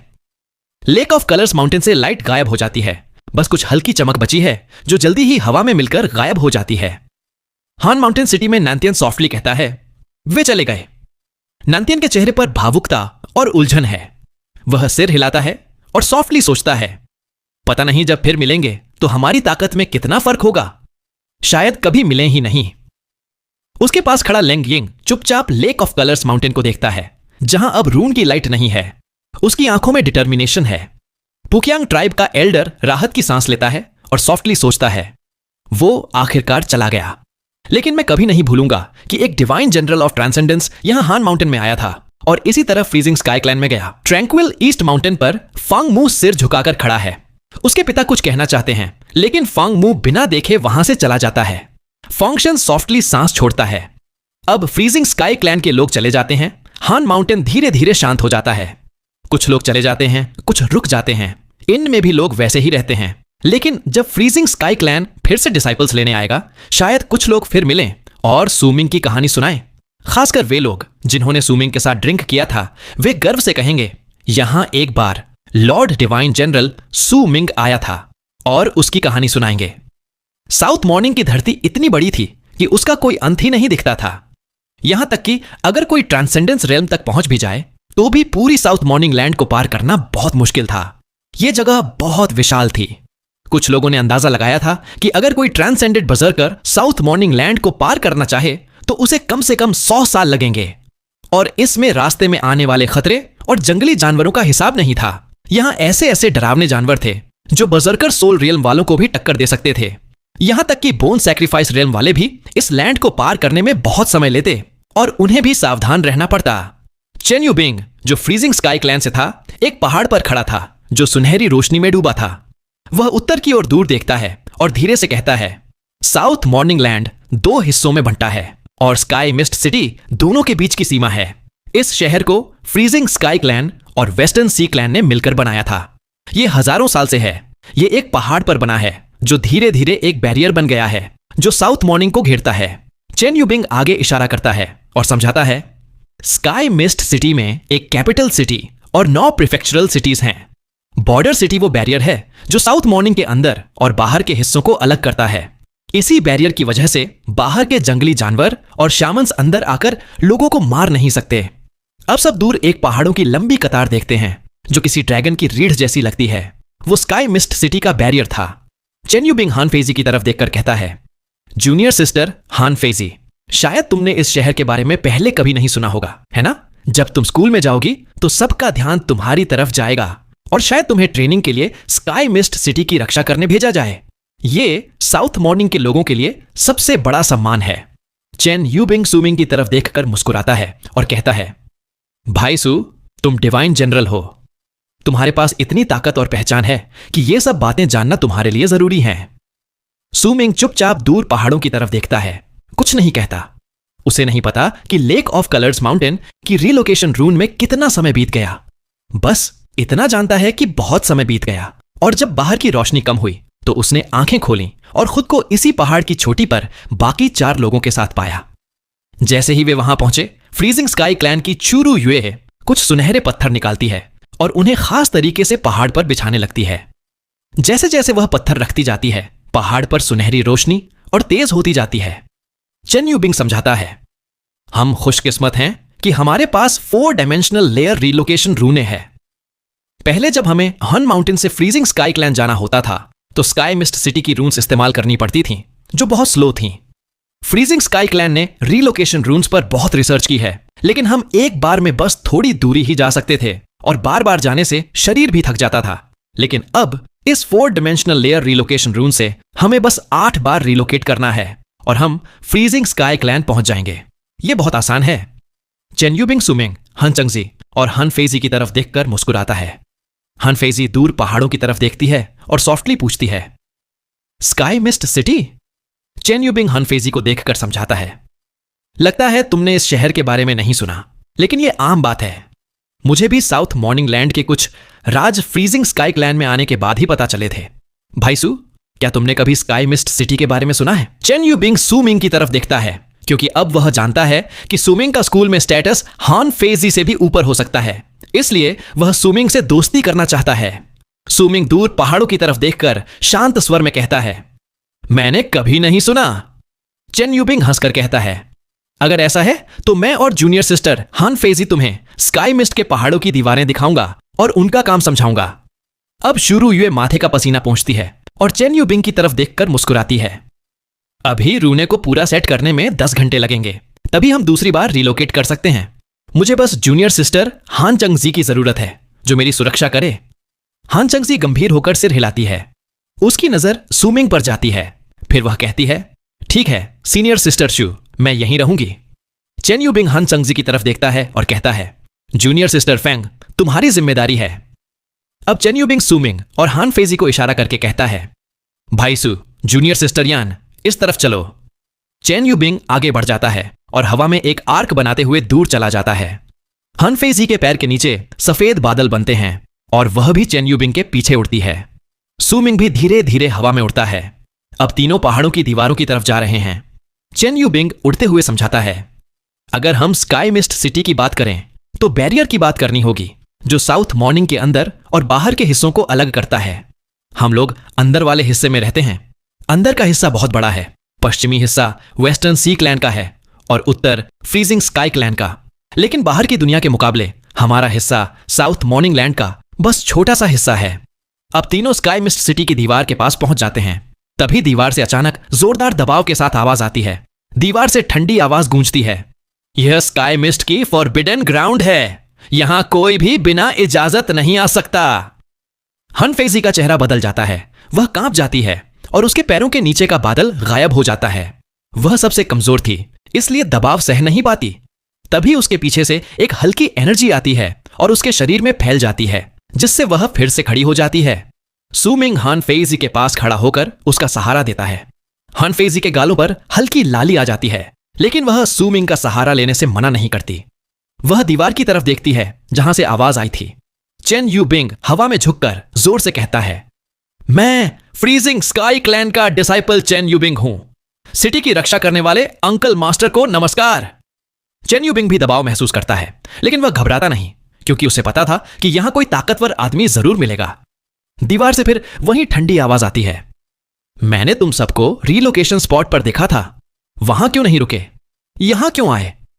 चेन यू बिंग जल्दी से जवाब देता है, अंकल मास्टर, लेफ्ट प्रिसेप्टर के आदेश पर मैं हान माउंटेन सिटी में नए डिसाइपल्स चुनने गया था। अब लौट रहा हूं। हम बस बैरियर को पास से देखना चाहते थे। हम आगे नहीं जाएंगे। अगर आप इजाजत दें तो हम यहीं से देख सकते हैं। अब अचानक सूमिंग को महसूस होता है कि एक डरावना दबाव फिर से उन पर आता है, लेकिन साथ ही हवा में हैरानी की हल्की आवाज भी गूंजती है। दीवार से आवाज आती है, अगर देखना है तो यहां आ जाओ। दीवार पर खड़े होकर साउथ मॉर्निंग के बाहर का हिस्सा देख लो। अब आवाज में सॉफ्टनेस आ गई थी। चेन यू बिंग हैरान होकर जल्दी से झुककर कहता है, धन्यवाद अंकल मास्टर। अब वह सूमिंग की तरफ देखता है और मन में सोचता है कि उसने सही समय पर सही बात कही, जिससे अब वह सूमिंग के और करीब हो सकता है। चेन यू बिंग सॉफ्टली समझाता है, यह इलाका फ्रीजिंग स्काई क्लैन का है, इसलिए हम दीवार के पास जा सकते हैं। अगर यह वेस्टर्न सी क्लैन का इलाका होता तो हमें बहुत पहले भगा दिया जाता। अगर हमने कोई बदतमीजी की होती तो शायद मार भी दिए जाते। सूमिंग चेन यू बिंग को देखता है। चेन यू बिंग सिर झुकाकर हल्की हंसी हंसता है और सॉफ्टली कहता है, सच कहूं मैंने भी कभी दीवार पर खड़े होकर साउथ मॉर्निंग के बाहर का हिस्सा नहीं देखा। सूमिंग मुस्कुराकर कहता है, चलो मुझे यहां बहुत क्यूरियोसिटी है। अब जैसे जैसे तीनों दीवार के पास पहुंचते हैं, सूमिंग के मन में भारी दबाव महसूस होता है। दीवार बहुत ऊंची थी, जैसे आसमान और धरती को जोड़ रही हो। हान फेज की सांसें तेज हो जाती हैं। वह दीवार को देखकर सोचती है कि इतनी बड़ी दीवार पूरे साउथ मॉर्निंग लैंड को कैसे घेर सकती है। अब वे दीवार पर खड़े होते हैं और सब पर दबाव पड़ता है। हान फेजी का चेहरा सफेद हो जाता है। वह गिरने ही वाली थी, लेकिन सूमिंग के सहारे वह खड़ी रह जाती है। सूमिंग दीवार की चोटी पर खड़ा होकर सामने देखता है तो उसे दूर तक फैली वीरान जमीन दिखती है। यह जमीन भी साउथ मॉर्निंग का हिस्सा थी, लेकिन बैरियर के बाहर थी। धरती काली थी, हवा में खून की गंध थी। चारों तरफ वीरानी थी, सूनी जमीन, अनंत आसमान, घना जंगल, ऊंचे पहाड़ों की धुंधली परछाइयां और दूर से आती गूंजती आवाजें। जमीन पर यहां वहां कुछ बड़े जानवरों की हड्डियां पड़ी थीं। ऐसा लगता था जैसे बैरियर के अंदर और बाहर की दुनिया एकदम अलग हो। चेन यू बिंग भी दीवार पर खड़े होकर हैरान रह जाता है। यह उसका भी पहला मौका था जब उसने दीवार के बाहर की दुनिया देखी। अब पीछे से वही ठंडी आवाज आती है, मुझे उम्मीद नहीं थी कि इस बार डिसाइपल्स में डिवाइन जनरल भी होगा। अब हवा में हलचल होती है और वहां से एक साधारण दिखने वाला, पतले शरीर वाला, बालों में छोटी छोटी चोटियां बनाए एक मिडिल एज्ड आदमी बाहर आता है। उसकी आंखें बहुत तेज और चमकदार हैं। चेन यू बिंग जैसे ही उस मिडिल एज्ड आदमी को देखता है, उसका चेहरा बदल जाता है। वह घबराकर कहता है, आप uncle master bye. Chain you Bing को लगता है जैसे उसके दिल में थंडर गूंज गया हो। वह जल्दी से झुककर बहुत रिस्पेक्ट के साथ कहता है, मैं फ्रीजिंग स्काई क्लैन का डिसाइपल चेन यू बिंग हूं। अंकल मास्टर बाय को नमस्कार। मिडिल एज्ड आदमी बस हल्का सिर हिलाता है और फिर उसकी तरफ ध्यान नहीं देता। वह सूमिंग की तरफ देखता है और शांत आवाज में पूछता है, तुम्हारा नाम क्या है? सूमिंग को महसूस होता है कि उस आदमी की नजरों से उस पर दबाव पड़ रहा है, लेकिन यह दबाव डरावना नहीं बल्कि अपना सा लगता है। सूमिंग हाथ जोड़कर शांत स्वर में कहता है, मेरा नाम सूमिंग है। अंकल मास्टर बाय को नमस्कार। मिडिल एज्ड आदमी धीरे से पूछता है, तुमने अभी अभी ट्रांसेंड किया है ना? सूमिंग सिर हिलाकर कहता है, हां। मिडिल एज्ड आदमी ठंडी आवाज में कहता है, मुझे नहीं लगता कि तुम्हें फ्रीजिंग स्काई क्लैन ने डिसाइपल बना लिया है, वरना डिवाइन जनरल जैसी पहचान के साथ वे बस आउटर सेक्ट डिसाइपल्स को तुम्हें लेने नहीं भेजते। सूमिंग फिर सिर हिलाकर सॉफ्टली कहता है, हां। मिडिल एज्ड आदमी थोड़ा सख्त होकर कहता है, तुम्हें फ्रीजिंग स्काई क्लैन जाने की जरूरत नहीं। यहीं रहो, मेरे साथ जगह की रक्षा करो और मेरे डिसाइपल बनो। फ्रीजिंग स्काई क्लैन में मेरे अलावा कोई तुम्हें सही आर्ट्स नहीं सिखा सकता। उसकी आवाज में ऐसा टोन था जैसे मना करने की कोई जगह ही नहीं। सू मिंग हैरान रह जाता है। चेन यूबिंग भी चौंक जाता है। उसकी आंखों में जलन आ जाती है। हान फेजी सिर झुका लेती है और कुछ नहीं कहती। सुमिंग थोड़ा सोचता है, लेकिन उस आदमी के साथ बात करते हुए उसके मन में अपनापन बढ़ जाता है। सुमिंग धीरे से कहता है, मैं पहले ही मास्टर चुन चुका हूं। मिडिल एज्ड आदमी शांत आवाज में पूछता है, कौन है? मैं उससे कह दूंगा कि तुम्हें छोड़ दे। उसकी आवाज काम थी, लेकिन उसमें बहुत गर्व भी था। सुमिंग सॉफ्टली जवाब देता है, हां, तियन शिएजी। जैसे ही सुमिंग ये नाम लेता है, मिडिल एज्ड आदमी का चेहरा अजीब हो जाता है, जैसे वह हंसना भी चाहता है, गुस्सा भी है और कुछ कर भी नहीं सकता। आखिर में वह ठंडी सी आवाज में कहता है, अगर कभी अपने मास्टर को चुनने का पछतावा हो तो मेरे पास आ जाना। चेन यूबिंग ये सुनकर और भी हैरान हो जाता है। वह सुमिंग से थोड़ा दूर हट जाता है। सुमिंग के मन में हल्की चिंता आ जाती है। उसे लगता है कि शायद टियनसेजी को मास्टर मानना सबको अच्छा नहीं लगा। मिडिल एज्ड आदमी फिर ठंडी आवाज में कहता है, अब ये सब छोड़ो, तुम तीनों यहीं खड़े रहो और बताओ तुम्हें क्या दिखता है। अब वह दीवार के बाहर की वीरान दुनिया की तरफ देखता है। सुमिंग चुपचाप उस जमीन को देखता है। उसे दूर से गूंजती आवाजें सुनाई देती हैं। बाहर की दुनिया शांत दिखती है, लेकिन उसमें डर और वीरानी भरी है। चेन यूबिंग सबसे पहले जवाब देता है, मुझे नफरत दिखती है। शामन्स की हमसे नफरत और हमारी उनसे नफरत। मिडिल एज्ड आदमी ठंडी आवाज में कहता है, ठीक है, ये वही सोच है जो क्लैन के बड़े लोग सबको सिखाते हैं, लेकिन मुझे ये जवाब नहीं चाहिए। चेन यूबिंग सिर झुका लेता है और हल्की कड़वाहट के साथ मुस्कुराता है। मिडिल एज्ड आदमी हान फेजी से पूछता है, तुम्हें क्या दिखता है? हान फेजी थोड़ी देर चुप रहती है, फिर सॉफ्टली कहती है, मुझे कुछ नहीं दिखता। अब मिडिल एज्ड आदमी उसकी तरफ गहराई से देखता है और पूछता है, तुम्हारा नाम क्या है? हान फेजी झुककर रिस्पेक्ट के साथ कहती है, मेरा नाम यन फे है। मिडिल एज्ड आदमी कुछ देर चुप रहता है, फिर सुमिंग से पूछता है, सुमिंग, तुम्हें क्या दिखता है? सुमिंग थोड़ी देर सोचकर धीरे से कहता है, मुझे इच्छा, डिजायर दिखती है।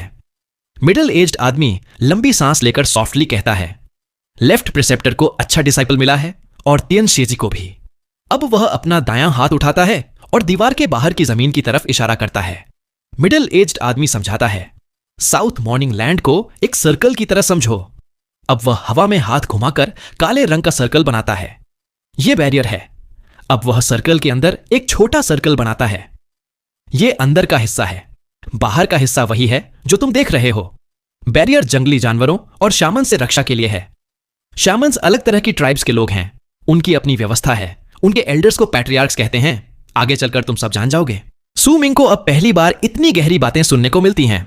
वह थोड़ी देर चुप रहता है, फिर सॉफ्टली पूछता है, सीनियर, साउथ मॉर्निंग लैंड के बाहर बैरियर के पार क्या है? बर्सर्कर्स की बाकी कॉन्टिनेंट्स कैसी हैं? मिडिल एज्ड आदमी शांत स्वर में जवाब देता है, मुझे नहीं पता, बस इतना जानता हूं कि ग्रेट यू डायनेस्टी अब भी है, वो भी डीटी स्टैच्यूज की वजह से, और डिवाइन जनरल का टाइटल अब भी मिलता है। मैं कभी ग्रेट यू डायनेस्टी गया नहीं। साउथ मॉर्निंग लैंड के बहुत कम लोग हैं जो शामन ट्राइब्स को पार करके बाहर जा सके हैं। वैसे तुम्हारे मास्टर तियन शेजी कहता है कि वह साउथ मॉर्निंग से बाहर गया था। ग्रेट यू डायनेस्टी में उसके दोस्त हैं। बाकी लोग माने या ना माने, मुझे उस पर भरोसा नहीं। साउथ मॉर्निंग लैंड और ग्रेट यू डायनेस्टी के अलावा बाकी कॉन्टिनेंट्स में बजर्कर्स हैं या नहीं, मुझे नहीं पता। बजर्कर्स अब पहले जैसे ग्लोरी डेज में नहीं हैं। गॉड ऑफ बजर्कर्स के समय की बात और थी। मिडिल एज्ड आदमी सॉफ्टली सांस छोड़ता है और थोड़ा उदास दिखता है। सुमिंग गहरी सांस लेता है। उसके मन में हल्का डर और हैरानी है। वह बैरियर के बाहर दूर तक फैली जमीन को देखता है और सोचता है, मुझे पता है कि वेस्टर्न रीजन का अलायंस है क्योंकि मैं वहीं से आया हूं। मिडिल एज्ड आदमी अब हाथ घुमाकर कहता है, अब बहुत हो गया। जो लोग बैरियर की रक्षा नहीं करते वे यहां ज्यादा देर नहीं रुक सकते। तुम सब। अचानक बैरियर के बाहर से जोरदार रोर की आवाजें आने लगती हैं और हर पल वे और तेज होती जाती हैं। जैसे ही रोर शुरू होती है, सुमिंग के पैरों के नीचे बैरियर हिलने लगता है और बहुत भारी दबाव आता है। हान फेजी और चेन यूबिंग का चेहरा सफेद पड़ जाता है और वे खून थूकते हैं। अगर मिडिल एज्ड आदमी ने अपना दायां हाथ घुमाकर एक तेज हवा न चलाई होती तो हान फेजी और चेन यूबिंग बहुत बुरी तरह घायल हो जाते। सूमिंग पीछे नहीं हटता, क्योंकि जैसे ही रोर आती है उसके अंदर से ट्रांसेंडेंस की ताकत निकलती है और काले धुएं की परत बन जाती है। यह काला आर्मर बनकर उसके शरीर को ढक लेता है।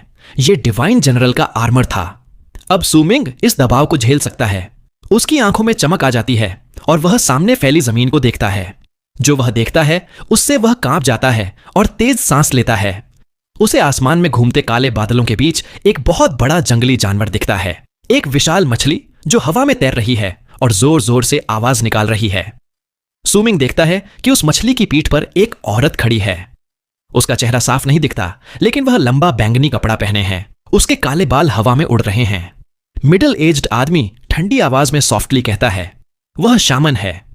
अब वह बैरियर के बाहर एक कदम बढ़ाता है और उसके शरीर से सफेद धुआं निकलकर सफेद आर्मर बन जाता है, सूमिंग के आर्मर से भी ज्यादा ताकतवर।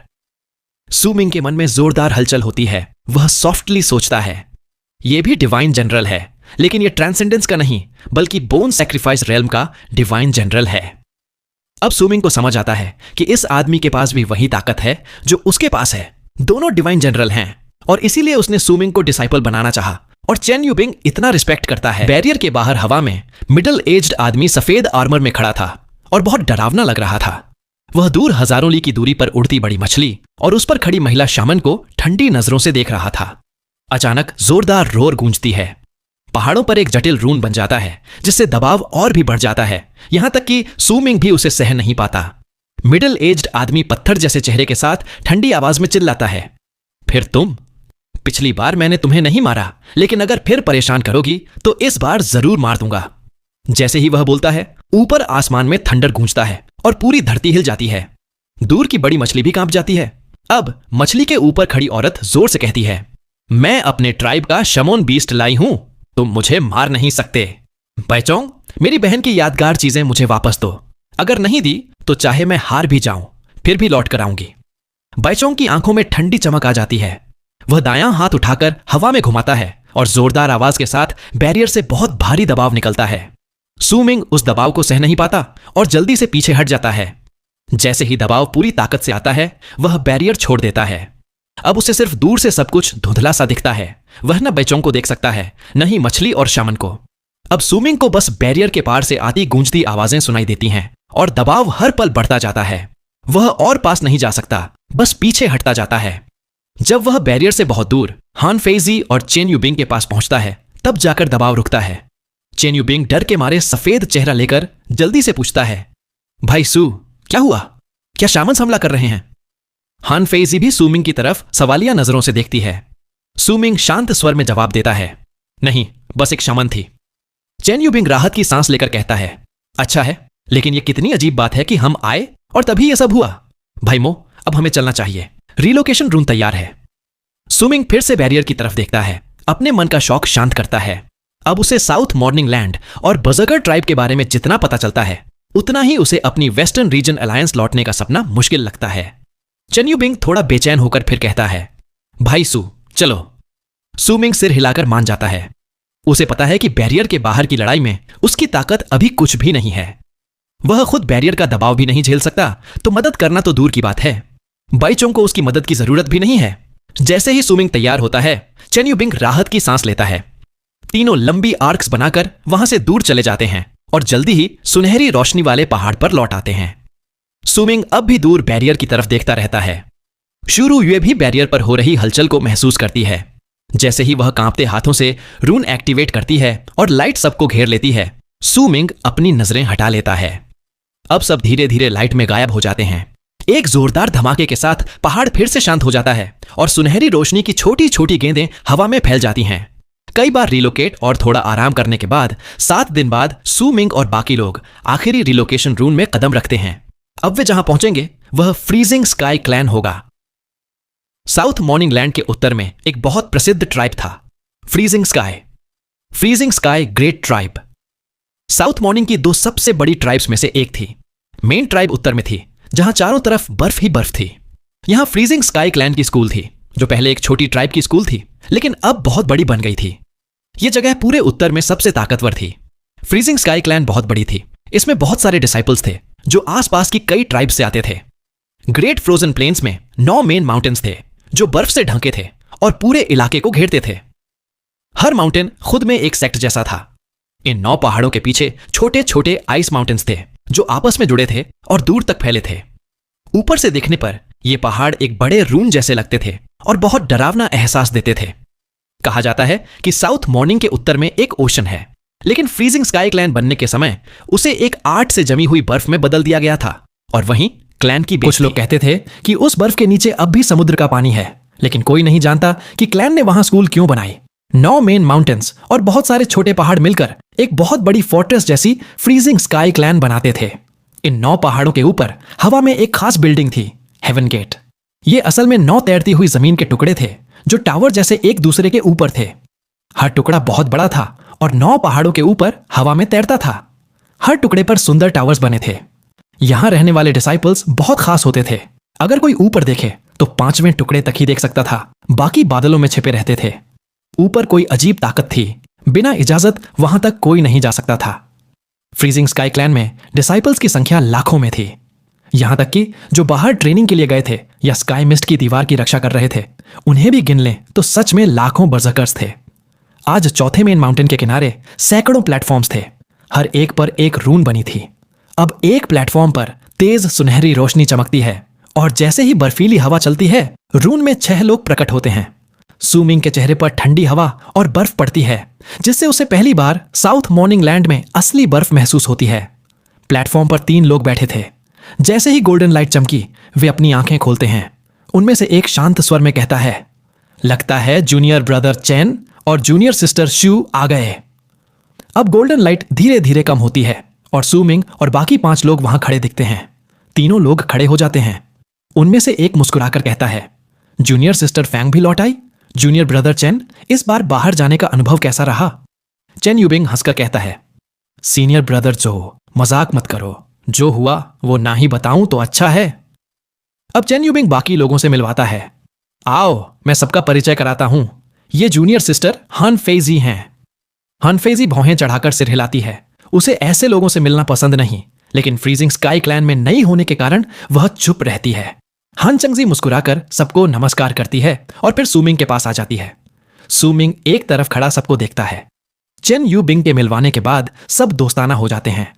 शुरू युए के चेहरे पर भी अब फिर वही घमंड आ जाता है जैसे बाकी डिसाइपल्स के चेहरे पर था। सूमिंग उनकी परवाह नहीं करता और अकेले प्लेटफॉर्म के किनारे जाकर दूर तक फैली सफेद बर्फ को देखता है। बर्फ उसे डार्क माउंटेन की याद दिलाती है। जब हवा में बर्फ उसके चेहरे पर पड़ती है तो उसे घर जैसा एहसास होता है। हनचंगजी सॉफ्टली मुस्कुराकर कहती है, अभी अभी आए हो तो अजीब लग रहा होगा, मुझे भी शुरू में ऐसा ही लगा था। सुमिंग हल्की मुस्कान के साथ कहता है, इतना बुरा नहीं है। असल में प्लेटफॉर्म पर बैठे 3 लोग सुमिंग पर ध्यान दे रहे थे। वे जानते थे कि उन्हें वहां इंतजार करने को कहा गया था। हान चांगजी को देखकर वे हैरान नहीं हुए, लेकिन सुमिंग को देखकर जरूर चौंके। चेन यूबिंग से पूछते हैं, जूनियर ब्रदर चैन, ये कौन है? ये तुम्हारे साथ क्यों आए? चेन यूबिंग थोड़ा हिचकिचाकर कहता है, ये। तभी दूर आसमान से एक लंबी आर्क प्लेटफॉर्म की तरफ आती है। वह आर्क इतनी तेज है कि बाकी डिसाइपल्स को रास्ता छोड़ना पड़ता है। बाकी डिसाइपल्स गुस्से में देखते हैं, लेकिन जैसे ही आर्क से बाहर निकलने वाले को पहचानते हैं, चुप हो जाते हैं। अब आर्क हवा में रुकती है और एक बहुत बड़ा पहाड़ जैसा आदमी दिखता है। उसके बाल बिखरे हैं, शराब की बदबू आ रही है। उसके हाथ में बड़ा सा गोड है।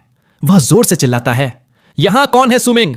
अब वह भीड़ की तरफ गुस्से में इशारा करता है और फिर से चिल्लाता है, अरे मैं पूछ रहा हूं, अपने ग्रैंडपा हु को बताओ कि सुमिंग कौन है। जैसे ही तीनों लोग जो चेन यूबिंग और बाकी का इंतजार कर रहे थे उस बड़े आदमी को देखते हैं, उनके चेहरे पर हैरानी आ जाती है। वे सॉफ्टली कहते हैं, uncle master.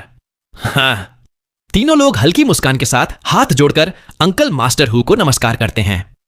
Freezing sky clan में सीनियोरिटी बहुत सख्त है, इसलिए उन्हें ऐसा करना ही पड़ता है। चेन यूबिंग भी अजीब सा चेहरा बनाकर सुमिंग की तरफ देखता है, फिर हाथ जोड़कर नमस्कार करता है। उसके साथ शू रू युए भी ऐसा ही करती है। अब वो बड़ा आदमी ग्रैंडपा हु बहुत परेशान दिखता है। वह भीड़ में नजर घुमाता है और हन फेजी पर नजर डालता है। ग्रैंडपा हु हन फेजी की तरफ देखकर गुस्से में कहता है, ए लड़की। वह अपने गोद से एक बड़ा घूंट शराब पीता है, फिर मुंह पहुंचकर जोर से पूछता है, तू है सुमिंग?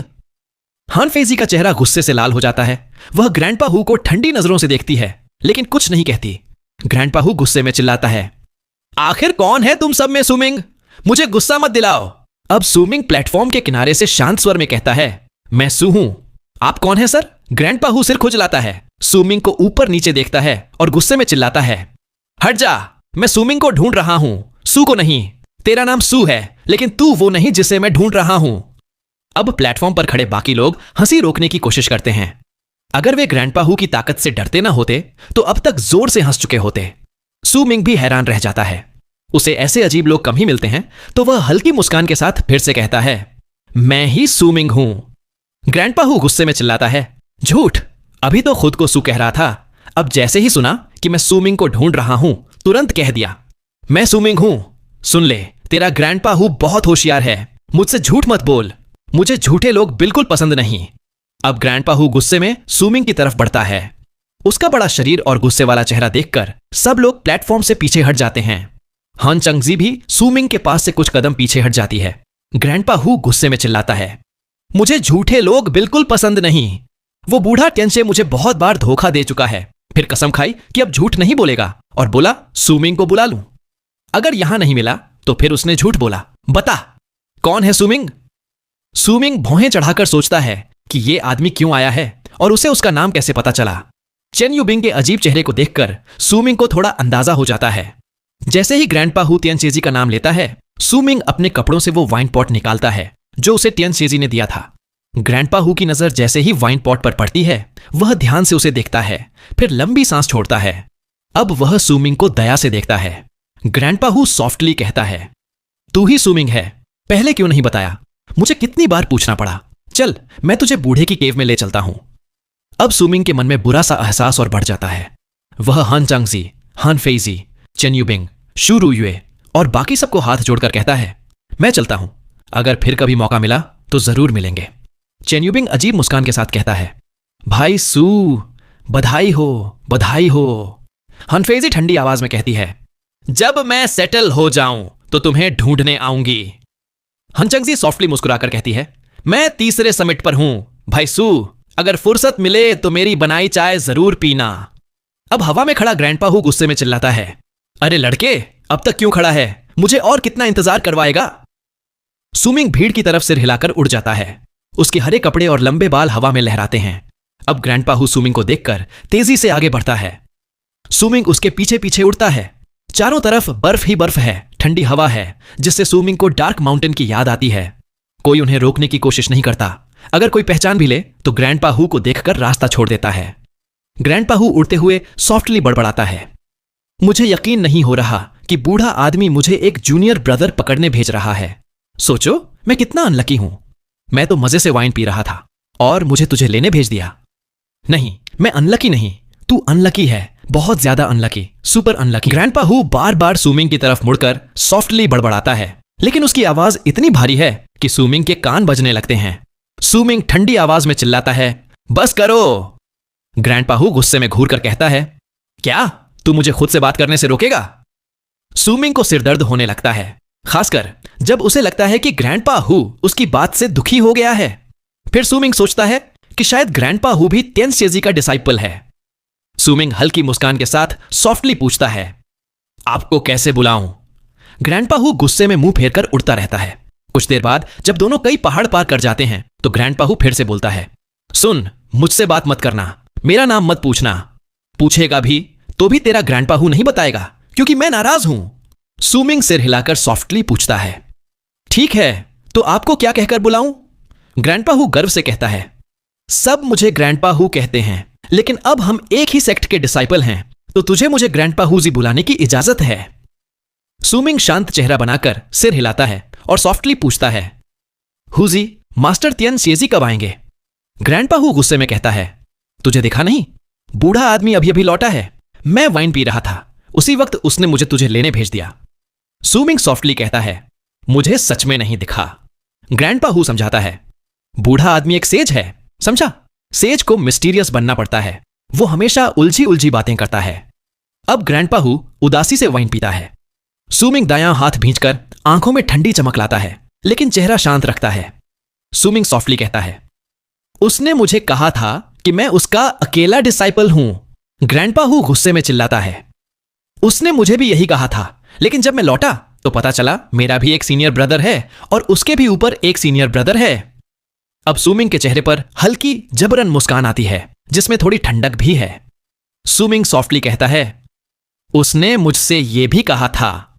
ग्रैंडपा हू बीच में ही बोलता है, मुझे पता है, जरूर उसने तुझे कहा होगा कि उसके पास बहुत सारे बजर्कर वेसल्स हैं जो चाहे चुन ले।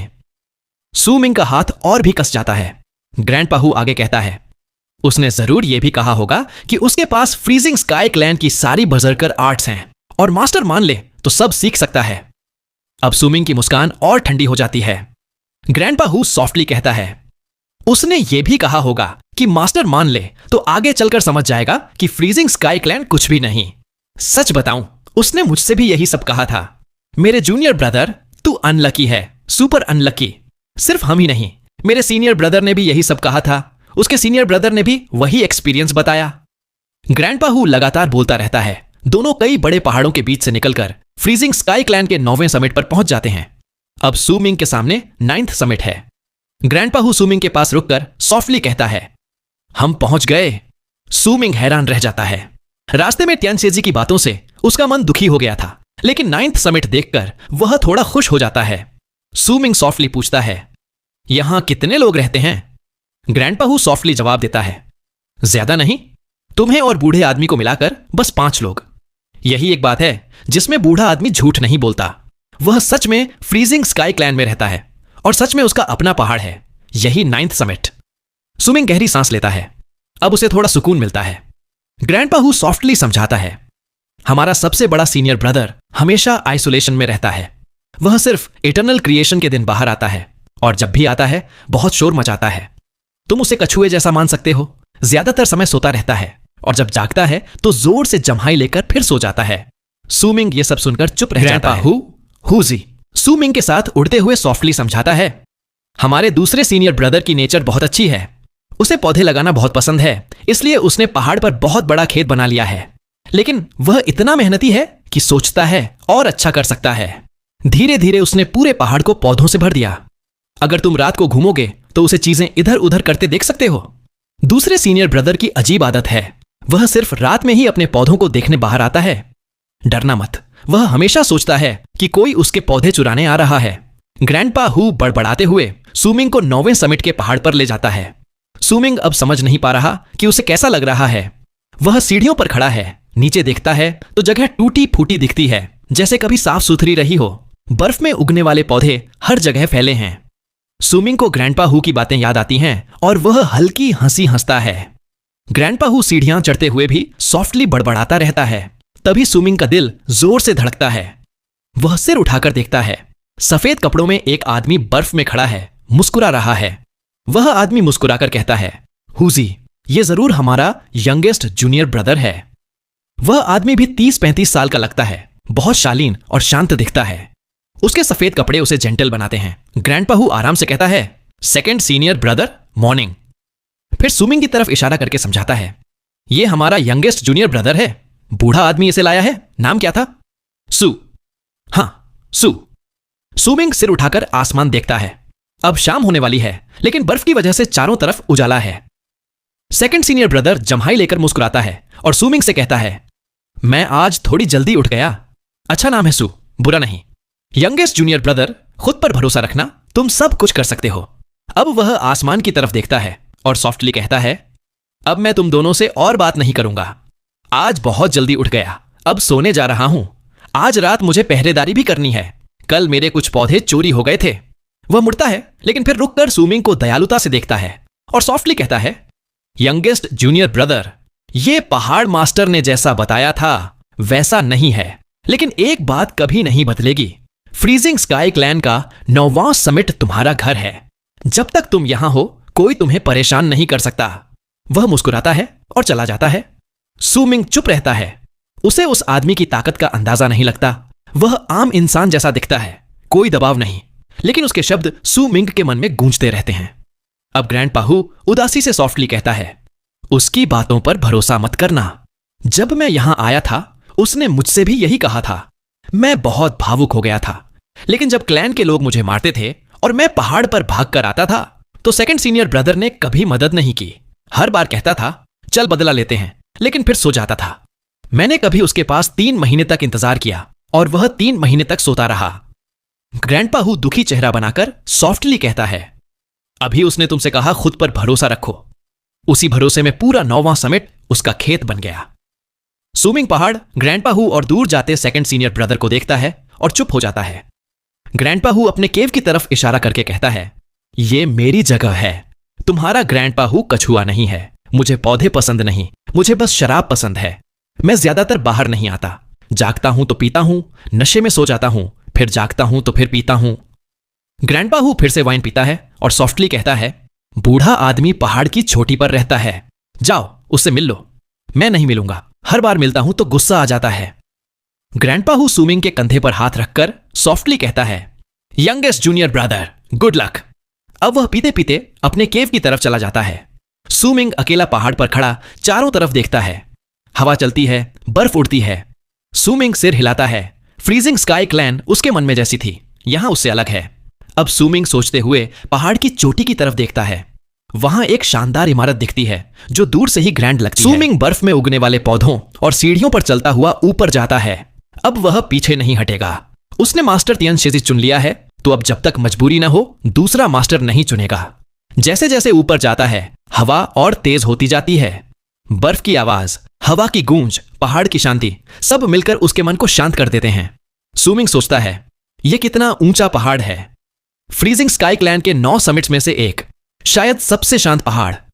अब आसमान में अंधेरा घिरने लगता है। सूमिंग चोटी पर पहुंच जाता है। वहां पहुंचकर वह देखता है जो इमारत दूर से बहुत ग्रैंड लगती थी अब पास से टूटी फूटी और वीरान सी लगती है। ऑडियंस हॉल के चारों ओर 9 पिलर्स हैं जो हल्की रोशनी से घिरे हैं। कोई अंदर नहीं जा सकता। सूमिंग सॉफ्टली हैरान होकर कहता है, यह सील है। अब पीछे से जानी पहचानी बूढ़ी आवाज आती है। सूमिंग मुड़कर देखता है। तियन शेजी सफेद कपड़ों में मुस्कुराते हुए आ रहे हैं। तियन शेजी सॉफ्टली समझाते हैं, फ्रीजिंग स्काई क्लैन का 9वां समिट एक मेन माउंटेन, 6 छोटे पहाड़ और 7 ऑडियंस हॉल से बना है। हर हॉल का अपना काम है। अगर कोई उसमें रहता है तो पहाड़ की ताकत जगा सकता है।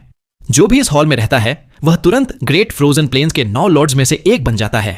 क्लैन के बाकी पद left, right, head preceptor, sect protector, elders सिर्फ नाम हैं। ये लोग बदलते रहते हैं, लेकिन ग्रेट फ्रोजन प्लेन्स के 9 लॉर्ड्स कभी नहीं बदलते जब तक वे मर न जाएं। ग्रेट प्लेन्स के 9 लॉर्ड्स और हेवन गेट के 9 लॉर्ड्स, ये 18 लोग क्लैन के सबसे ताकतवर लोग हैं, कुछ बूढ़ों को छोड़कर। दुर्भाग्य से हेवन गेट में सिर्फ 8 लॉर्ड्स हैं और ग्रेट फ्रोजन प्लेन्स में भी सिर्फ 7 लॉर्ड्स हैं। पहले और 9वें समिट के हॉल्स खाली हैं। सूमिंग चुप रहता है। तियन शेजी धीरे धीरे उसके पास आकर पूछते हैं, मेरे शिष्य, यहां आकर कैसा लग रहा है? सूमिंग सीधा जवाब देता है, ऐसा लग रहा है जैसे मुझसे झूठ बोला गया। तियन शेजी मुस्कुराकर आंख मारते हैं, कुछ नहीं कहते। सूमिंग गुस्सा दबाकर शांत स्वर में पूछता है, मास्टर, आपने उस दिन मुझसे कहा था कि मैं आपका अकेला डिसाइपल हूं। इस झूठ का बुरा नहीं मानूंगा, लेकिन बर्सर्कर वेसल्स, स्किल्स, एंशिएंट स्क्रोल्स, ये सब सच है? तियन शेजी गर्व से कहता है, बिल्कुल सच है। देखो, मैंने उस दिन कहा था कि मैं पहाड़ पर रहता हूं। यह तो झूठ नहीं था। अगर देखना है तो कभी भी देख सकते हो, लेकिन आज ही आए हो तो क्यों ना तुम्हारे 2nd और 3rd सीनियर ब्रदर को बुलाकर साथ में पी लें। सूमिंग ठंडी आवाज में कहता है, जरूरत नहीं, आपकी इजाजत हो तो मैं अभी देखना चाहूंगा। तियन शेजी हल्का सा रुककर हाथ हवा में घुमाते हैं। अचानक पहाड़ कांपता है और एक पत्थर का दरवाजा जमीन से ऊपर उठता है। तियन शेजी समझाते हैं, यही मेरी सारी ट्रेजर है। पहली लेयर में बर्सर्कर वेसल्स हैं, दूसरी में स्केल्स, तीसरी में एंशिएंट स्क्रोल्स। अगर देखना है तो देख लो, मैं यहीं इंतजार करूंगा। और हां, हर लेयर से एक एक चीज ही ले सकते हो। यह मेरी तरफ से डिसाइपल बनने का तोहफा है। अब पत्थर का दरवाजा खुलता है। अंदर से बैंगनी रोशनी निकलती है। तियन शेजी सेजली मुस्कान के साथ कहते हैं, लालच मत करना, हर लेयर से बस एक चीज। अब सूमिंग को थोड़ा भरोसा होने लगता है, लेकिन वह अब भी सतर्क है। वह दरवाजे के पास जाता है और अंदर चला जाता है। अंदर जाते ही उसे रिलोकेशन जैसा एहसास होता है। फिर उसकी नजरों के सामने एक विशाल केव खुल जाता है। केव की दीवारों में सैकड़ों छोटे छोटे छेद हैं। हर छेद में एक एन्चेंटेड वेसल है, हर एक अलग और सैकड़ों की संख्या में।